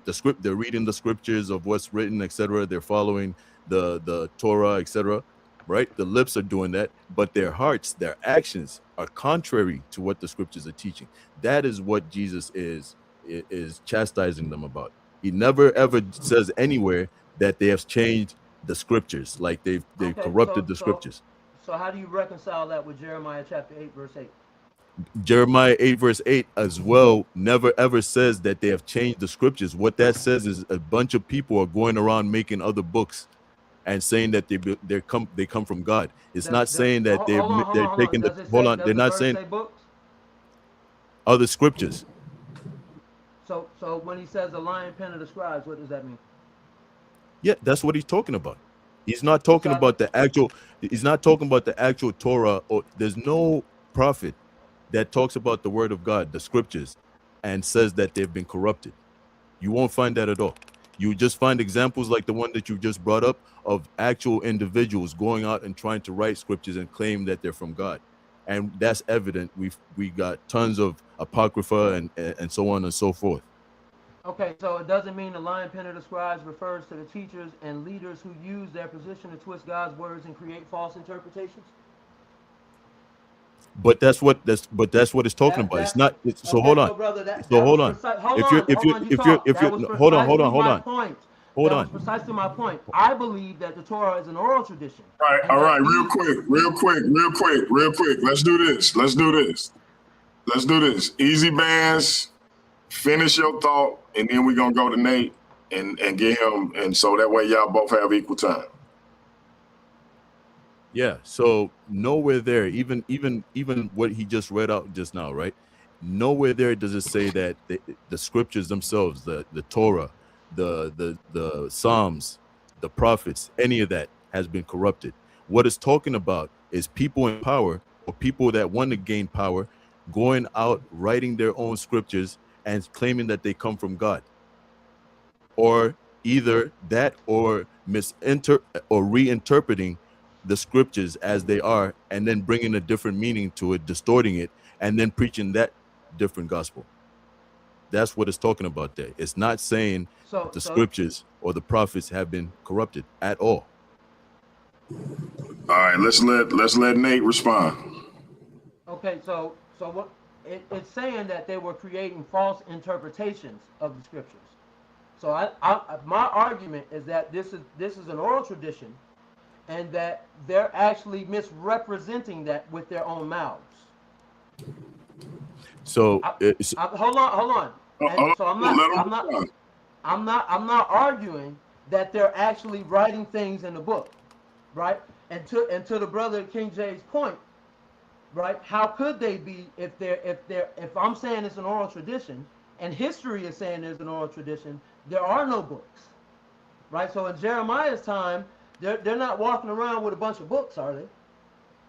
So what they're doing there is they're saying things and doing things and misrepresenting the actual revelation that was given to Moses, and that's my point, brother. No, so they had scriptures, all right. And the thing is we have archaeology to back us, right? We don't need to just go off of, assertions like you're making to say that all this is an oral tradition that has lasted for thousands of years. And it's just been an oral tradition. We actually have manuscripts. We actually have a trace. We actually have archaeology that backs what we're saying. All right. Unlike the Quran that makes claims that it can't back with archaeology. Okay, when we talk about Capernaum, we have archaeology that has discovered Capernaum. We talk about some of the pools, like the pool in Bethesda. We have archaeology that shows where Jesus was and where he was preaching. The Sermon on the Mount, we know where that's at. These are important things. The Capernaum, like I said, the fishing village where Peter and them that were based. We have that. We have the letters that were sent to different churches in different countries. We have manuscripts from Egypt showing all this stuff. We have Greek texts showing the old, the Torah, etc. For you to argue that this is an oral tradition is not consistent with even history, even the archaeology that's available, and we've got mountains of it. And so it's just a hypothesis that you're coming with that's not even supported in the Quran. It's not supported with the Torah. I've showed you guys where the Quran literally paraphrases the Torah, almost verbatim. All right. And then I've showed you the Torah itself where it's saying these things. These things are written down. We've showed you, even King James just brought down Maktubin. We've showed you in the Quran where it says the people of the book. Okay, so this argument about it being oral doesn't make sense. And then when we talk about how the Bible, you talk about the Injil was corrupted.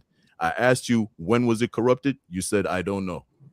Where's the original copy so we can tell that this is a corrupted version? Okay, You said, I don't know. So we have original manuscripts from the time of Moses. Are you saying that we have manuscripts from the time of Moses?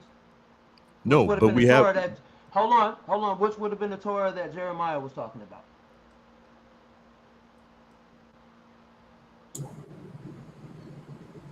So we don't have manuscripts from the Thank you. time of Moses, but what we do have is manuscripts from, I think, is it 2000 BC or around there? So we do have books from that time, and we do have evidence from the scholars that say these traditions go back even further. Okay, we have other archaeological finds where we find, I think it's a prayer in, Okay, but we I don't think we it's a don't prayer. have we don't Hold on, have the original and it goes to we like don't have the 800 BC or original something. manuscripts. We don't have the original and the manuscripts that you mentioned earlier about the letters from. We Were you talking about the letters from Paul? Were you talking about those manuscripts? we don't have the original manuscripts of the Quran either. We don't. We don't No, have we don't. Birmingham. Not Hold, at hold on. all. We don't have Birmingham manuscripts, brother, Not from at the all, lifetime. brother. Hold on. We don't have the Birmingham All right, manuscripts, real quick, which would have been written on real the quick. animal at the lifetime of the prophet. Listen. Easy Bandz. Well, I'm gonna start with Nate, and then I'm gonna go to Easy Bandz. Nate, wrap up, and then I'm gonna have Easy Bandz wrap up. Then I'm gonna play a quick commercial, and then I'm gonna get the results of the poll.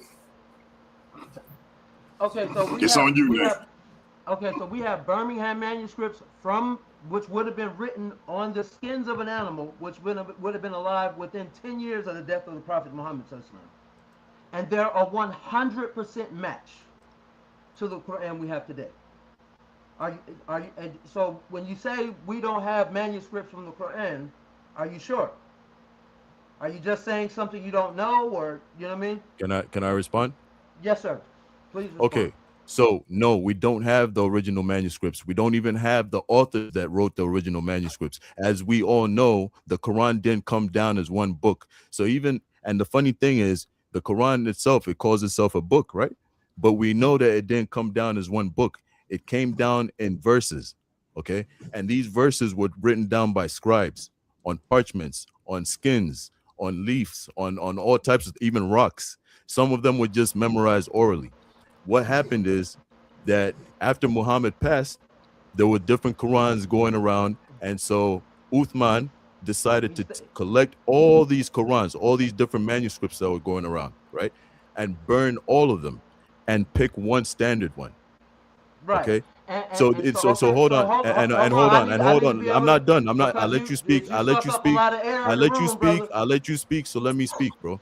And on top of that, we have hadiths talking about how Muhammad had specific, even I think it's in the Quran as well. He had specific reciters of the Quran who he trusted as the best reciters, right? Uthman took their copies and burnt those, and then standardized a different Quran. So we don't have the original manuscripts of the Quran. That's just a lie. That's just a lie. We don't have the original manuscripts. Hold on. So we actually do the earliest surviving Quran manuscripts date back to the 7th century. What year did Islam come? In what century did Islam come, brother? Just answer the question. What year did it came in the 7th century, but those are not the original manuscripts. Written on animal skin parchment using all right, brothers. We're gonna play a quick commercial, and then we're gonna give the results of the poll. It's been an interesting night. I'm glad y'all rocking with us. Check out what we got coming up next month. Interesting concept. We hope y'all there for it. Check us out.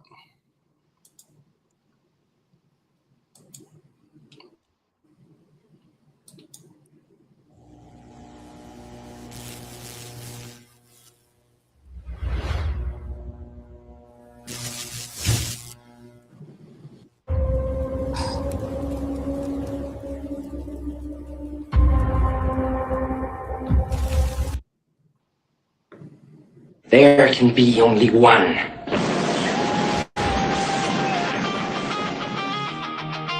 Worlds will rise. 6 walk in. 1 walks out. There can be only one.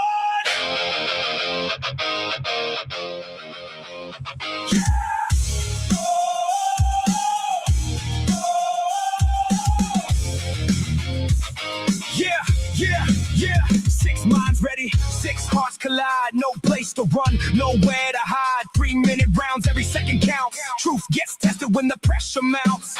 Random topics, no time to prepare. Sink or swim, better meet us there. One judge watching every single move. Win this battle or you got nothing to prove. No second chances, no replay tonight. One mistake, you're out of the fight.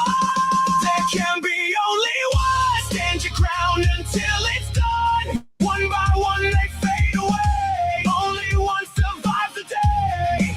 Fight for the goal. Fight for the name. Debate many is calling. Remember that name. Every argument forged in the fire. Every contender climbing higher. Single elimination, everything's real. Every word becomes another weapon to wield. No excuses, no looking back. Every debate is a full on attack. Last one standing earns the right to chase championship gold beneath the lights. Clock keeps ticking, 3 minutes go. Random resolution, still the show. Affirmative, negative, doesn't matter now. There can be only one. But takes a final foul. Pressure on. Better hold your nerve. Championship moments have to be earned. All right, man. Y'all heard it here. There can be only one. Last argument standing. Night 1 is going to be Big Hemi versus the Kemet Infomonger. I call him Mr. Cab because I be messing up his last name. But there will be either a new social media champion or Big Hemi will retain. That's night 1. Night 2, it was going to be 6 men, but now we are extending it to 8. It was 6, but now I'm looking for 2 more contenders. Easy Bandz, I know you said you wanted in. If you want in, brother, you got your in. But we need 2 more contenders for last argument standing. The winner will receive a title shot at Debate Mania number 2. We got Step Into the Light, none other than the queen herself, Light Brown. Talk to us, sis.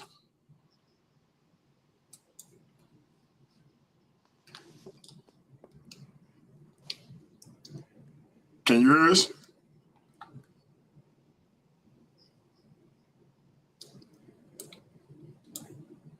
I love sis on twice. Hold on.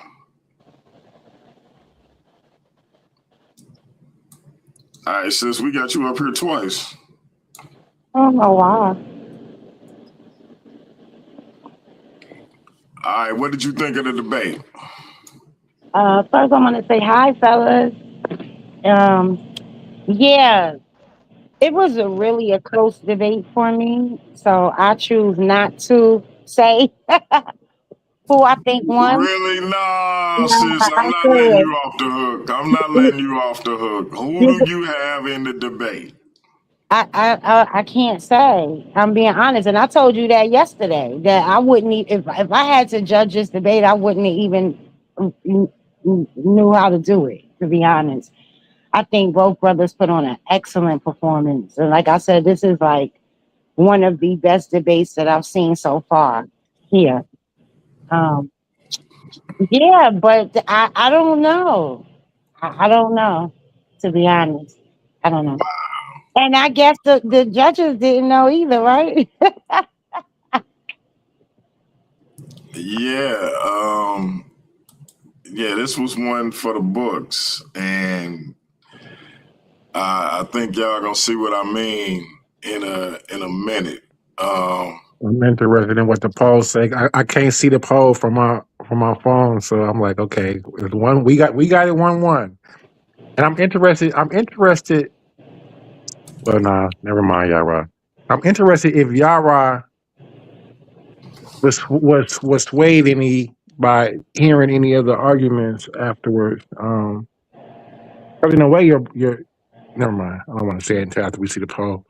Um, Yeah, I and, think and Yeah, I he mean, already I'll answer you gave. after the poll, but okay. Yeah, but and it wasn't. I'm gonna put the poll up because I left it up and I told everybody when it was coming down, and I think we got close to 30 voters. I want to say 26 to 27, but we still, yeah. Let me bring up the poll. I did want to say that I agree with Elder Yara on the chin check session. I agree with his assessment on that part. That's where I feel like Easy Band's kind The of. poll got it 50-50. Oh Yeah. wow!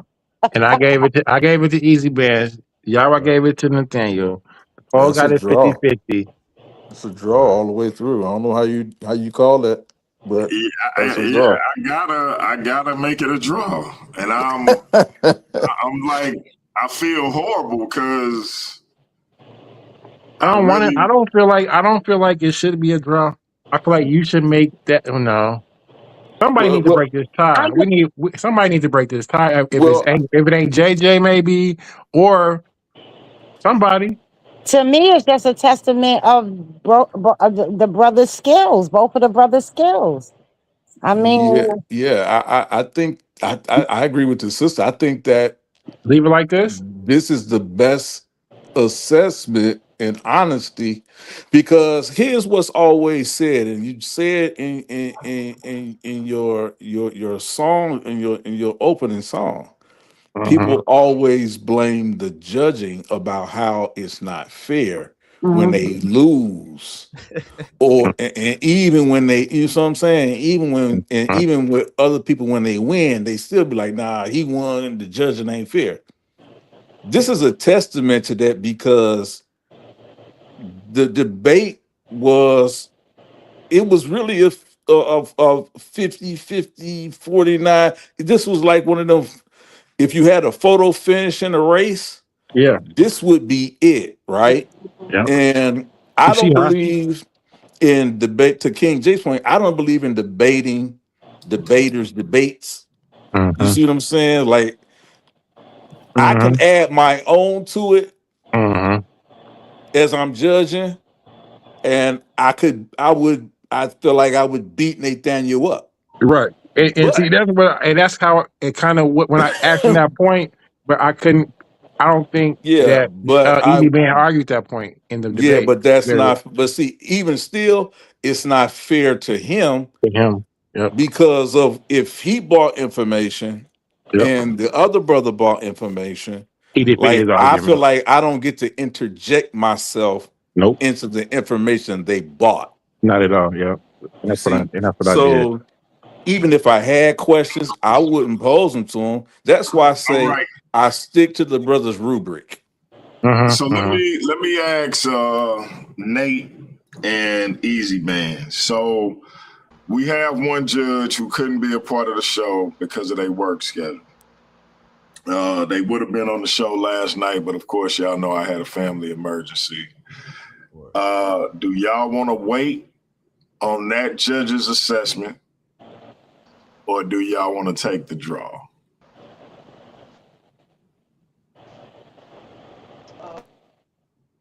It's up to Easy Man. You know, I didn't know You breaking up, brother? This Aaron Gordon versus Zach Levine in a dunk contest. What y'all want to do? Man, facts. That's a good one. Take the draw. Take the draw. I'll leave that up to y'all, man. I'm not gonna. So, Yeah, you. hey, Nathaniel, I think you need to go out and come back in, bro. You, for whatever reason, your audio it is coming in real bad. Can you hear me now? Yeah, I can't understand nothing you saying. All right, let me go back out there. Easy Bandz, talk to us. Yeah, man. I'd either want to wait or rematch it. Got you. I Yeah, feel like I like Easy Bandz. He say he fuck it. Let's go ahead. We're gonna win or lose. I yeah, say yeah. rematch it. I think I wanna wait as well. I'm gonna see what Nate say. Mm-hmm. At least see what the brother came up with. And again, it's it wasn't his fault. He did make the time yesterday. Like I said, I had a family emergency. For those who know, y'all know. And so let's see what his assessment is. And as long as it's not a draw, we will have a winner. Yeah, as long as he don't break it at the top. I say take the rematch and still wait, and let's Let's still hear the other judge. let's see if we can hear Nate. Can you hear me now? We can hear you, bro. It can go either way for me. If Easy Bandz want to do this again, we can do it again. Or if he wants to wait for the other judge, I didn't come to your channel for a win-loss record. So I came to spread Islam. So as long as I'm doing that, then No doubt, no doubt. I think y'all now obviously we can do a rematch either way. I think it's only fair because we did have the alternate take the time to do it. It wasn't his fault that I had the situation I had last night. I say we wait on his assessment. We have a debate this Sunday. Mandinka Mali versus Heru Conscious. Did the 18th dynasty believe the Neter/Neteru were literal beings? I will read his assessment at the beginning of that debate, and that way the family and the brothers will know definitively whether it's still indeed a stalemate or if we have a definitive winner. And if these brothers want to run it back on a different topic, but an adjacent topic, not the exact same topic, but an adjacent topic, something pertaining to the Bible and the Quran or Christianity and Islam, etc., we'll work that out as well. I wouldn't mind seeing a trilogy from these brothers because they came in and put their demonstration down so thoroughly. But yeah, that would be great. But yeah, I think we'll wait on the brothers' assessment. We'll wait on Read the that out. brothers' assessment. Read that Is out. that JJ again with the echo? Is that JJ again with the echo? Yeah, did you open the panel? I just got back, man. Hey, do you have a computer open with the? Do you have a computer open with the? No, Yep. I don't. It's coming through your icon. It's coming through your It's coming through your So what I'm gonna do? I'll jump off from my phone because I thought we was gonna, we might want to promote the debate. You know what I'm saying? While we got the people here in the audience, because the real conscious, you're done. Go out and come back in, JJ. Your lip after Go this out and come back in, JJ. Yeah, I don't want to hear your mouth. Mandinka Mali, JJ 7000. He can't even hear me. I was talking about his debate, but I'm hearing Yeah, he myself. said he stepped away. He said he had just came back.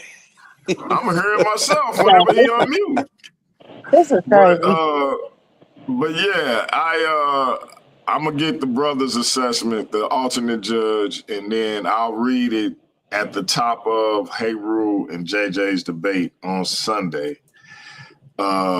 If I get it early enough, maybe I'll do a special debate center tomorrow and read it on there and let the people know. But either way, we'll find out this weekend definitively who won. And I apologize to both brothers and the audience. Like I said, it's not the brother's fault that he couldn't be here.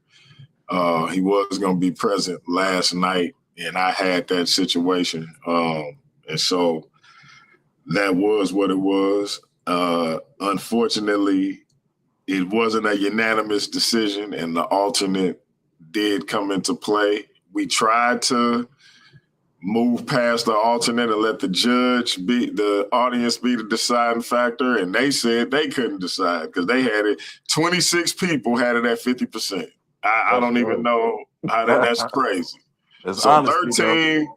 13 voted for Easy Band and 13 voted for Nate. So this was that close, man. Testament to y'all for bringing some powerful information and having a powerful back and forth battle.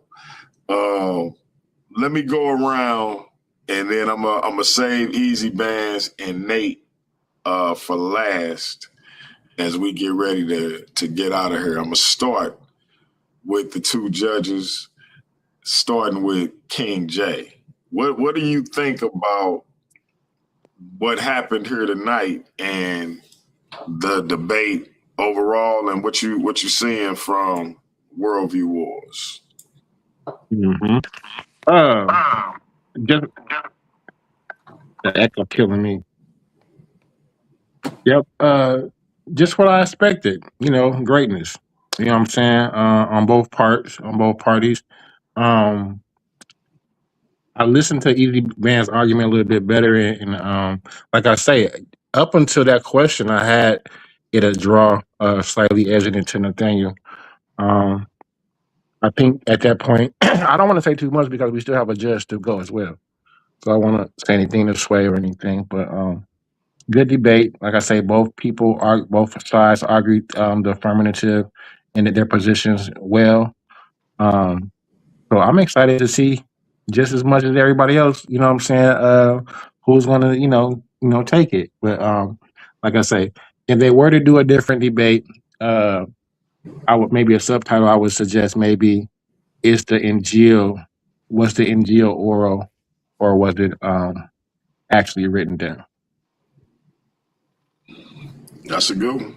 That's a good one. Okay. Elder Yara, same question, man. What you think about what went down tonight, the debate and Worldview Wars overall?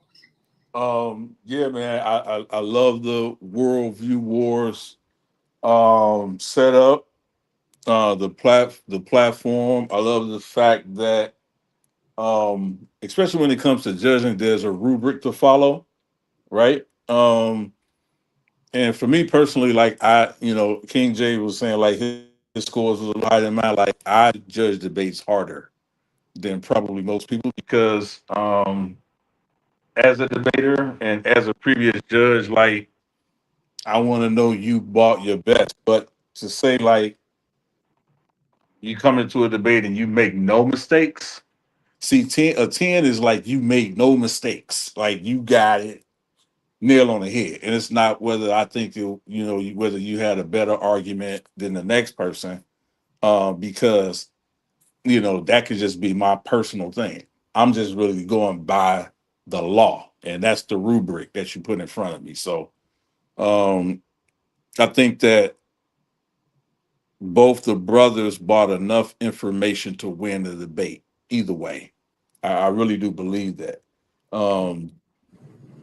And the debate is and I say this all the time, it's not always about the information, who's right and who's wrong. It's about how persuasive you can be in your argument, and based on those rounds. And so, like I said, for me, I think the information was on par. I probably gave the edge a little bit in scoring to Easy Bands and information, but I just think on that chin check round again, I think my man, my man Nathaniel Hughes was unrelenting in that chin check round, bro. And so I want to see more debates like this, man. I don't know how you get it. I would love for you to read the results at the beginning of the next debate. That'll definitely help you make sure some people come in because people want to see this now. You got your own debate controversy right off the bat. It's the debate of the year. That's how it's supposed to be. So, I'm definitely waiting to see that, man. I'm gonna make sure I'm tuned in.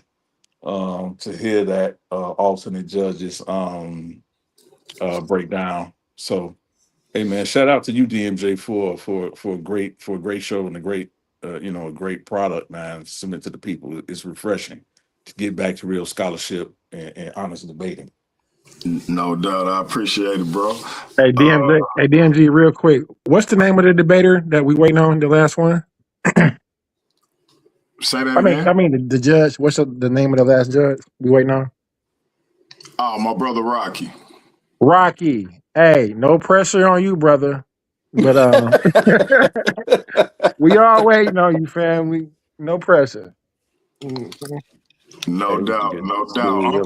Uncle Jose. Yes, Talk sir. to us. To be honest, I wish my debate would have went this way, man. So I ain't mad at them. They did what they needed to do. But of course, we're looking for Nathaniel Hughes to come back for a debate. And we're definitely looking for Easy Bandz to come back for a debate. Hopefully his first debate back will be me, but that's another story for another day. Well, y'all got a debate coming up on Step Into the Light with Light Brown. So don't think you're getting out of it. You gonna get that work still.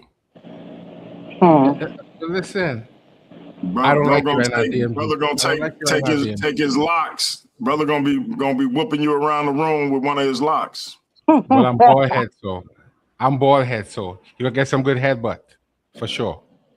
Because I ain't got no locks. I got a big forehead, so I could use that to my advantage.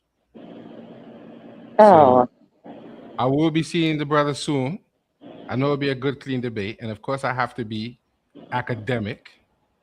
So I'm going to try my best to do that as much as possible. And I definitely want to see Nathaniel Hughes debate Khalil Shabazz for sure. I definitely want to see that debate somewhere down the line. No doubt. All right. Light Brown. Well, again, I'm going to say congratulations to both of you brothers for putting on an excellent debate for the people. I say y'all should take the draw and go ahead and do it again, but let's wait for Rocky. Jose, stop you calling everybody out, okay? Just be ready Wednesday after next to do your face off with Easy Bandz. Okay, I'm ready now. Well, if you're not an active debater, then what you're in here for? You got to be active, man. Win, lose, or draw. Okay. I'm a serious win, lose, or anyway, so that ain't nothing. That's nothing new. I wanted to, I agree with Elder Yara on the chin check session. Brother Nathaniel was like on it. Like I was like, But then when Easy Bandz had his turn, he came back and was like, okay, because I was kind of like, okay, Easy Bandz, you got to step it up a little bit. But then when it was his turn, he was like, okay. So I was like, wow. Again, you brothers did an excellent job, and I'm going to be trying to hold people to the same standard. Like this is what I'm going to be looking for going forward. The way that you brothers came and performed, it was just excellent. And again, I can't wait to have you brothers back on Wednesday night at 8:00 on Step Into the Light. I'll see y'all then. All right, and real quick, I gotta hit this. The champ is here! The champ is here! The champ is here! The champ is here! The Paradigm Shift TV 314 debate champion, not to be confused with the currently vacant Worldview Wars Debate League World Championship, which my man Gideon and the scholastic bully Lucifer the Devil, aka Joshua, will be competing for on August 2nd. Mandinka Mali, talk to the people.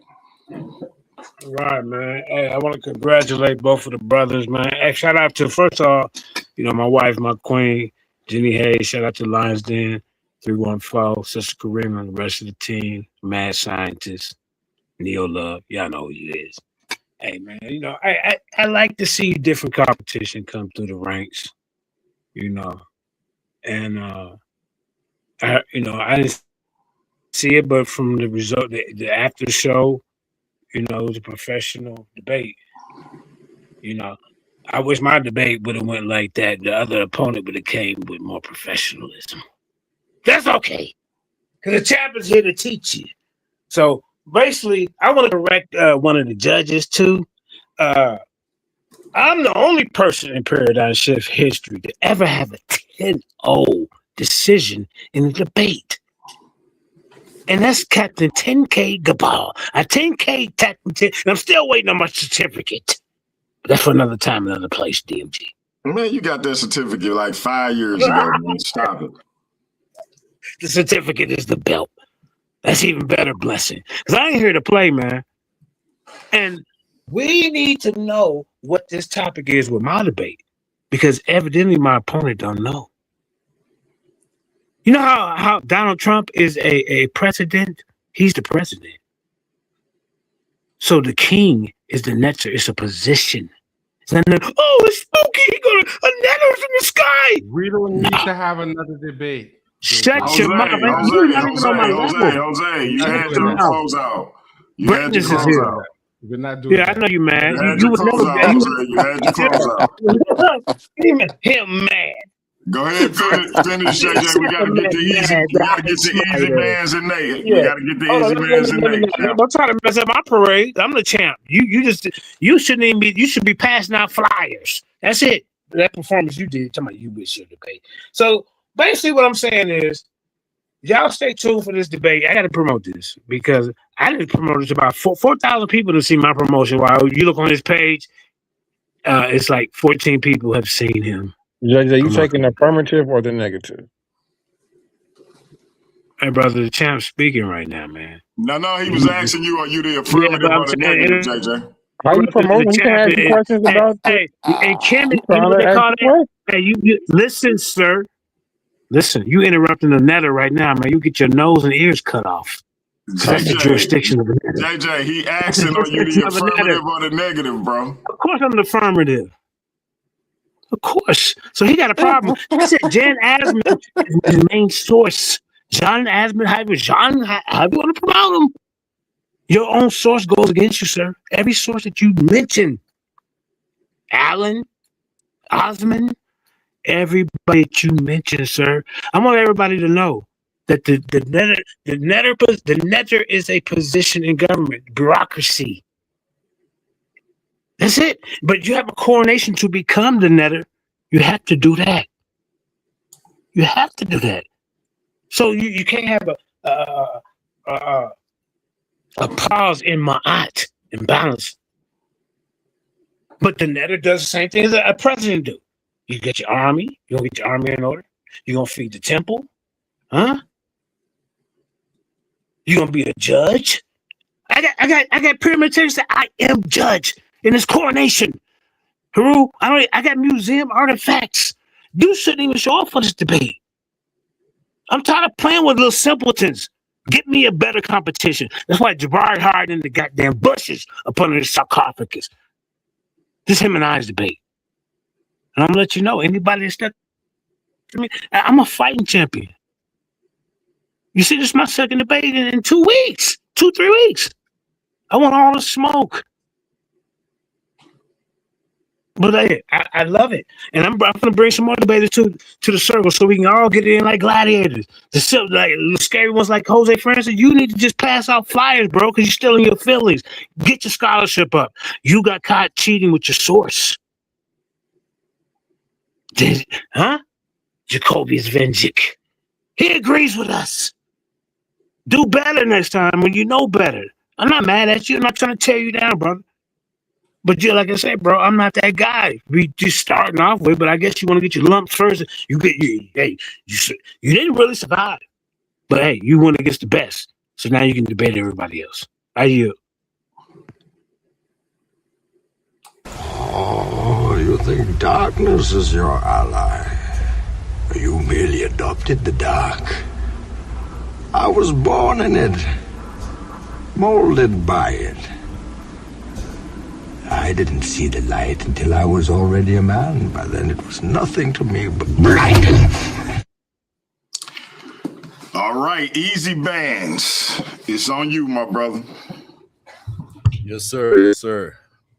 Peace and blessings to everybody on the panel. Appreciate you all for being here. As far as the debate went, you guys already know I believe I won the debate, but I respect everybody's opinion. I just want to close out by maybe doing a brief summary of some of the things that I did talk about and why I do think that I actually won the debate. So I'll start off by talking about the actual debate title. The debate title is there an Islamic dilemma? And basically what that means is that the Quran, the claim is that the Quran affirms the previous scriptures, such as the Injil, the Zabur, the Torah, and everything else that was with them, the prophets, etc. And so I went into the Torah and I went into the Injil and I went into those books showing how those books actually are against the revelation that comes from the Torah. So that's the Islamic dilemma. The Islamic dilemma is the Quran affirms and confirms these books, which I showed you numerous scriptures where it affirms and confirms them. Nowhere does it ever claim that those books are corrupted. It does make claims about people maybe distorting the meanings to other people and lying about what it says, but it never ever talks about any corruption within these books. Now, the important part is that it describes the books being preserved at the time of Muhammad. Okay, so it's commanding people at the time of Muhammad to follow those books. Okay, so now when it comes to it, if we come to the crux of the argument, my opponent is claiming that these books were corrupt or are gone forever, and what we have is just like a different book or whatever it may be. That's his claim, that is corrupted, etc. So then, if that's his claim, right, he has to substantiate that, because his own scriptures, the Quran, says that these books were there available, or these scriptures were there available at the time of Muhammad. So now he has to tell me when these scriptures were corrupted, or when the Injil was lost. He said, I don't know. Only Allah knows, he said, in a debate. And so I'm puzzled as to how it could have even been that close, or he could have, gotten the nod. So, at that point, his whole debate, his whole point is done, because he can't substantiate his claim. And I am actually substantiating my claim. I'm showing you the history of these books. I'm showing you that they're tied to history. I'm showing you that, I'm showing you basically in the Quran itself, I'm showing you where these books are being affirmed, where people are being told to follow these books. I even showed the prophecy where Allah basically talks about the followers of Jesus, right? And says that there would be upmost and there would be superior till the end of days, till the end of time, right?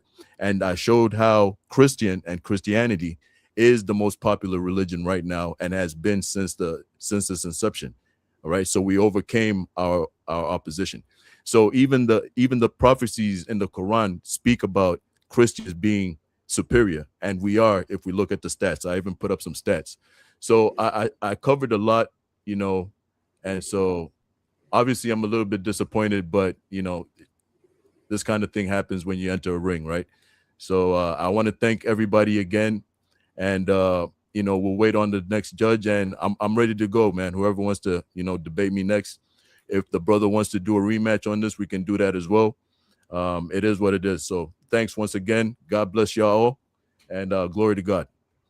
And real quick, Easy Bandz, I saw that you got a big one coming up, man, against Captain Katazai, brother. Salute to you.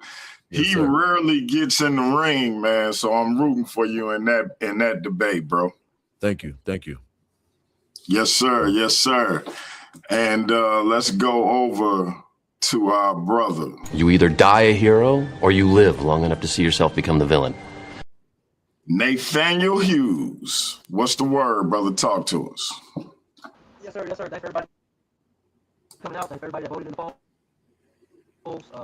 Thanks for all your comments, questions. Again, thank you, Bandz, for the topic. And the dating topic, I learned a lot doing my research. If we have a rematch, hey, Nate. Nate. Yeah. I don't know if that's just me or your audio sound like you like somebody pressing fast forward.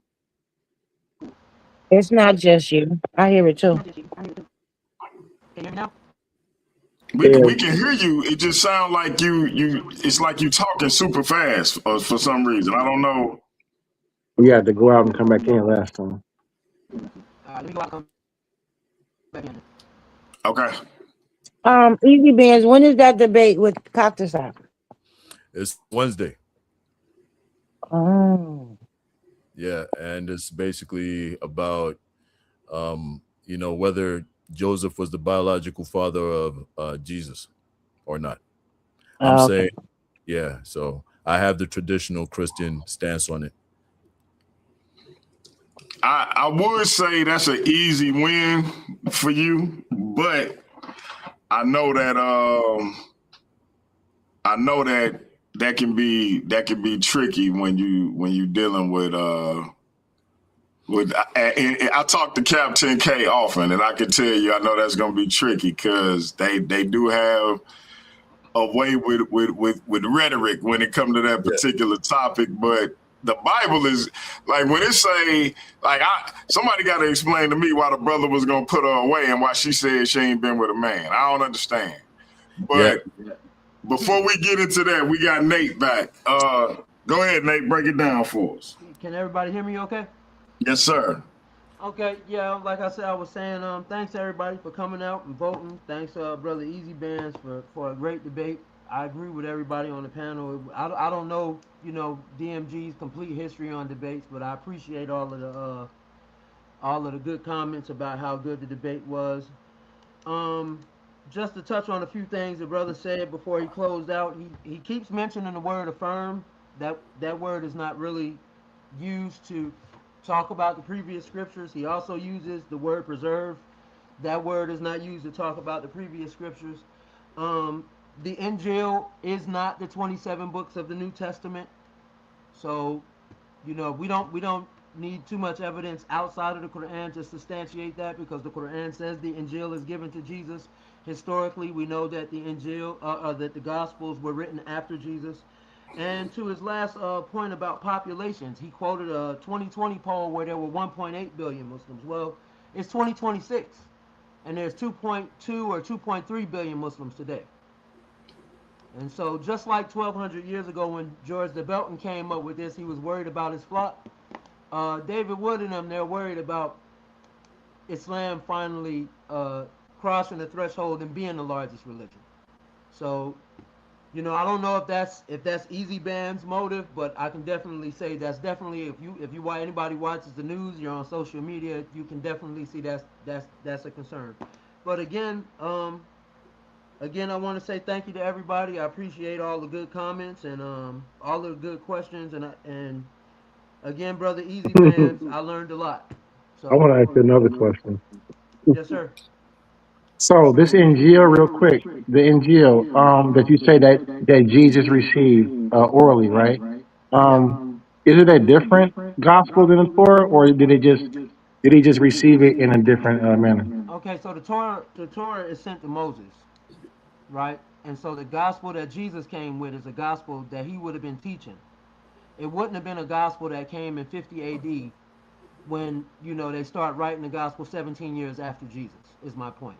Yeah, but when he went to the temple, he read from something that they had written down, right? The Torah. Right. So my Yes. question is that the revelation that you say that Jesus received, the Injil, does it differ from the Torah? Yes. It does. So Jesus Yes. has a different. Okay. Yes, that Jesus was given a revelation, and Moses was given a revelation. So Different revelations. yes. Okay. Yeah, man. Listen. So again, at the top of the debate, we got Haru Conscious versus Mandinka Mali this Sunday, 5:15 Central Time. At the top of that debate, I will be reading the alternate judge's decision. We will hopefully have a definitive winner for you, family, and we will be telling you who won this debate. Monday, look for the Worldview Wars top 10. Topic for topic, top 10. You know how they have pound for pound in boxing and MMA? In Worldview Wars, we got a topic for topic, top 10. That will be out Monday. I wanted to get the results to this debate, and I wanted to get Heru and Mandinka's debate out of the way before I release that. So that will be out on Monday, and we are headed into debate mania season, starting with the last argument standing. We're looking for 2 more competitors. 2 more. We got 6, but after looking at how things were lining up, we need 2 more. So if you want to declare for the last argument standing, let me know. I will get you in there, and we will get that thing rocking. Let me know ASAP. We can go as is. I got some ideas on how we can do that, but we would prefer to get those 2 more participants, and I'll be talking about that in the group chat as well. Again, my apologies for last night. Like I said, for those who don't know, I will fill you in at some point on what happened. But for those who needed to know, they do know. Luckily for me, things turned out to be okay, but had to postpone the show, and that kind of got us to where we are now, where our brother wasn't able to join us. But again, I apologize for that. We will have that rectified this Sunday, and we will have a winner definitively announced. And again, unless for whatever reason he couldn't call it either, at that point, I'm just going to tell the brothers, look, we just got to do another rematch on a similar topic. But I'm thinking the brother does have a definitive winner, and we're going to get to it. This Sunday, top of the contest, we're going to read those results, and then we're going to get into Heru Conscious and Mandinka Mali. We appreciate y'all rocking with us. We appreciate these 2 brothers putting on a powerful debate, having a lot of decorum and sportsmanship. Appreciate the judges, appreciate the panelists. Paradigm Shift TV 314, Worldview Wars, Debate League. We will be black at it again this Sunday. Mandinka Mali versus Heru Conscious. We will have the alternate judges' decision. Appreciate y'all. Till next time. DMG. Oh, go ahead. I'm sorry. Sorry. Can I just drop my last 2 cents in, man? Just right quick before. Not because we still got a judge to vote. All right, cool. Because he made a statement. I just wanted to show it in the back chat. Just do it in the back chat. When we in the stream. All right, bet. All right. We stay on with us, and you and Nate can stay on, because if I let you, I can't let you do it, and then but Nate gonna want to respond. Yeah, so yeah. I mean, he could respond. Okay. No, because you closed and then he did just now, so it kind of that's both y'all gave y'all. I was finna say both y'all shouldn't even do that because we still have one judge that still has to go to make his decision. So we don't want to just let him go off of the actual debate, not any extra commentary that we made. All right, let's hit the back then. Let's hit the back chat then. Yeah, let's hit the back chat. Gotcha. All right, family, we out. That's peace. Peace. I told you I wasn't stepping to. I ain't disrespecting you, son. You want it to be one way. What? You want it to be one way. What is the other way?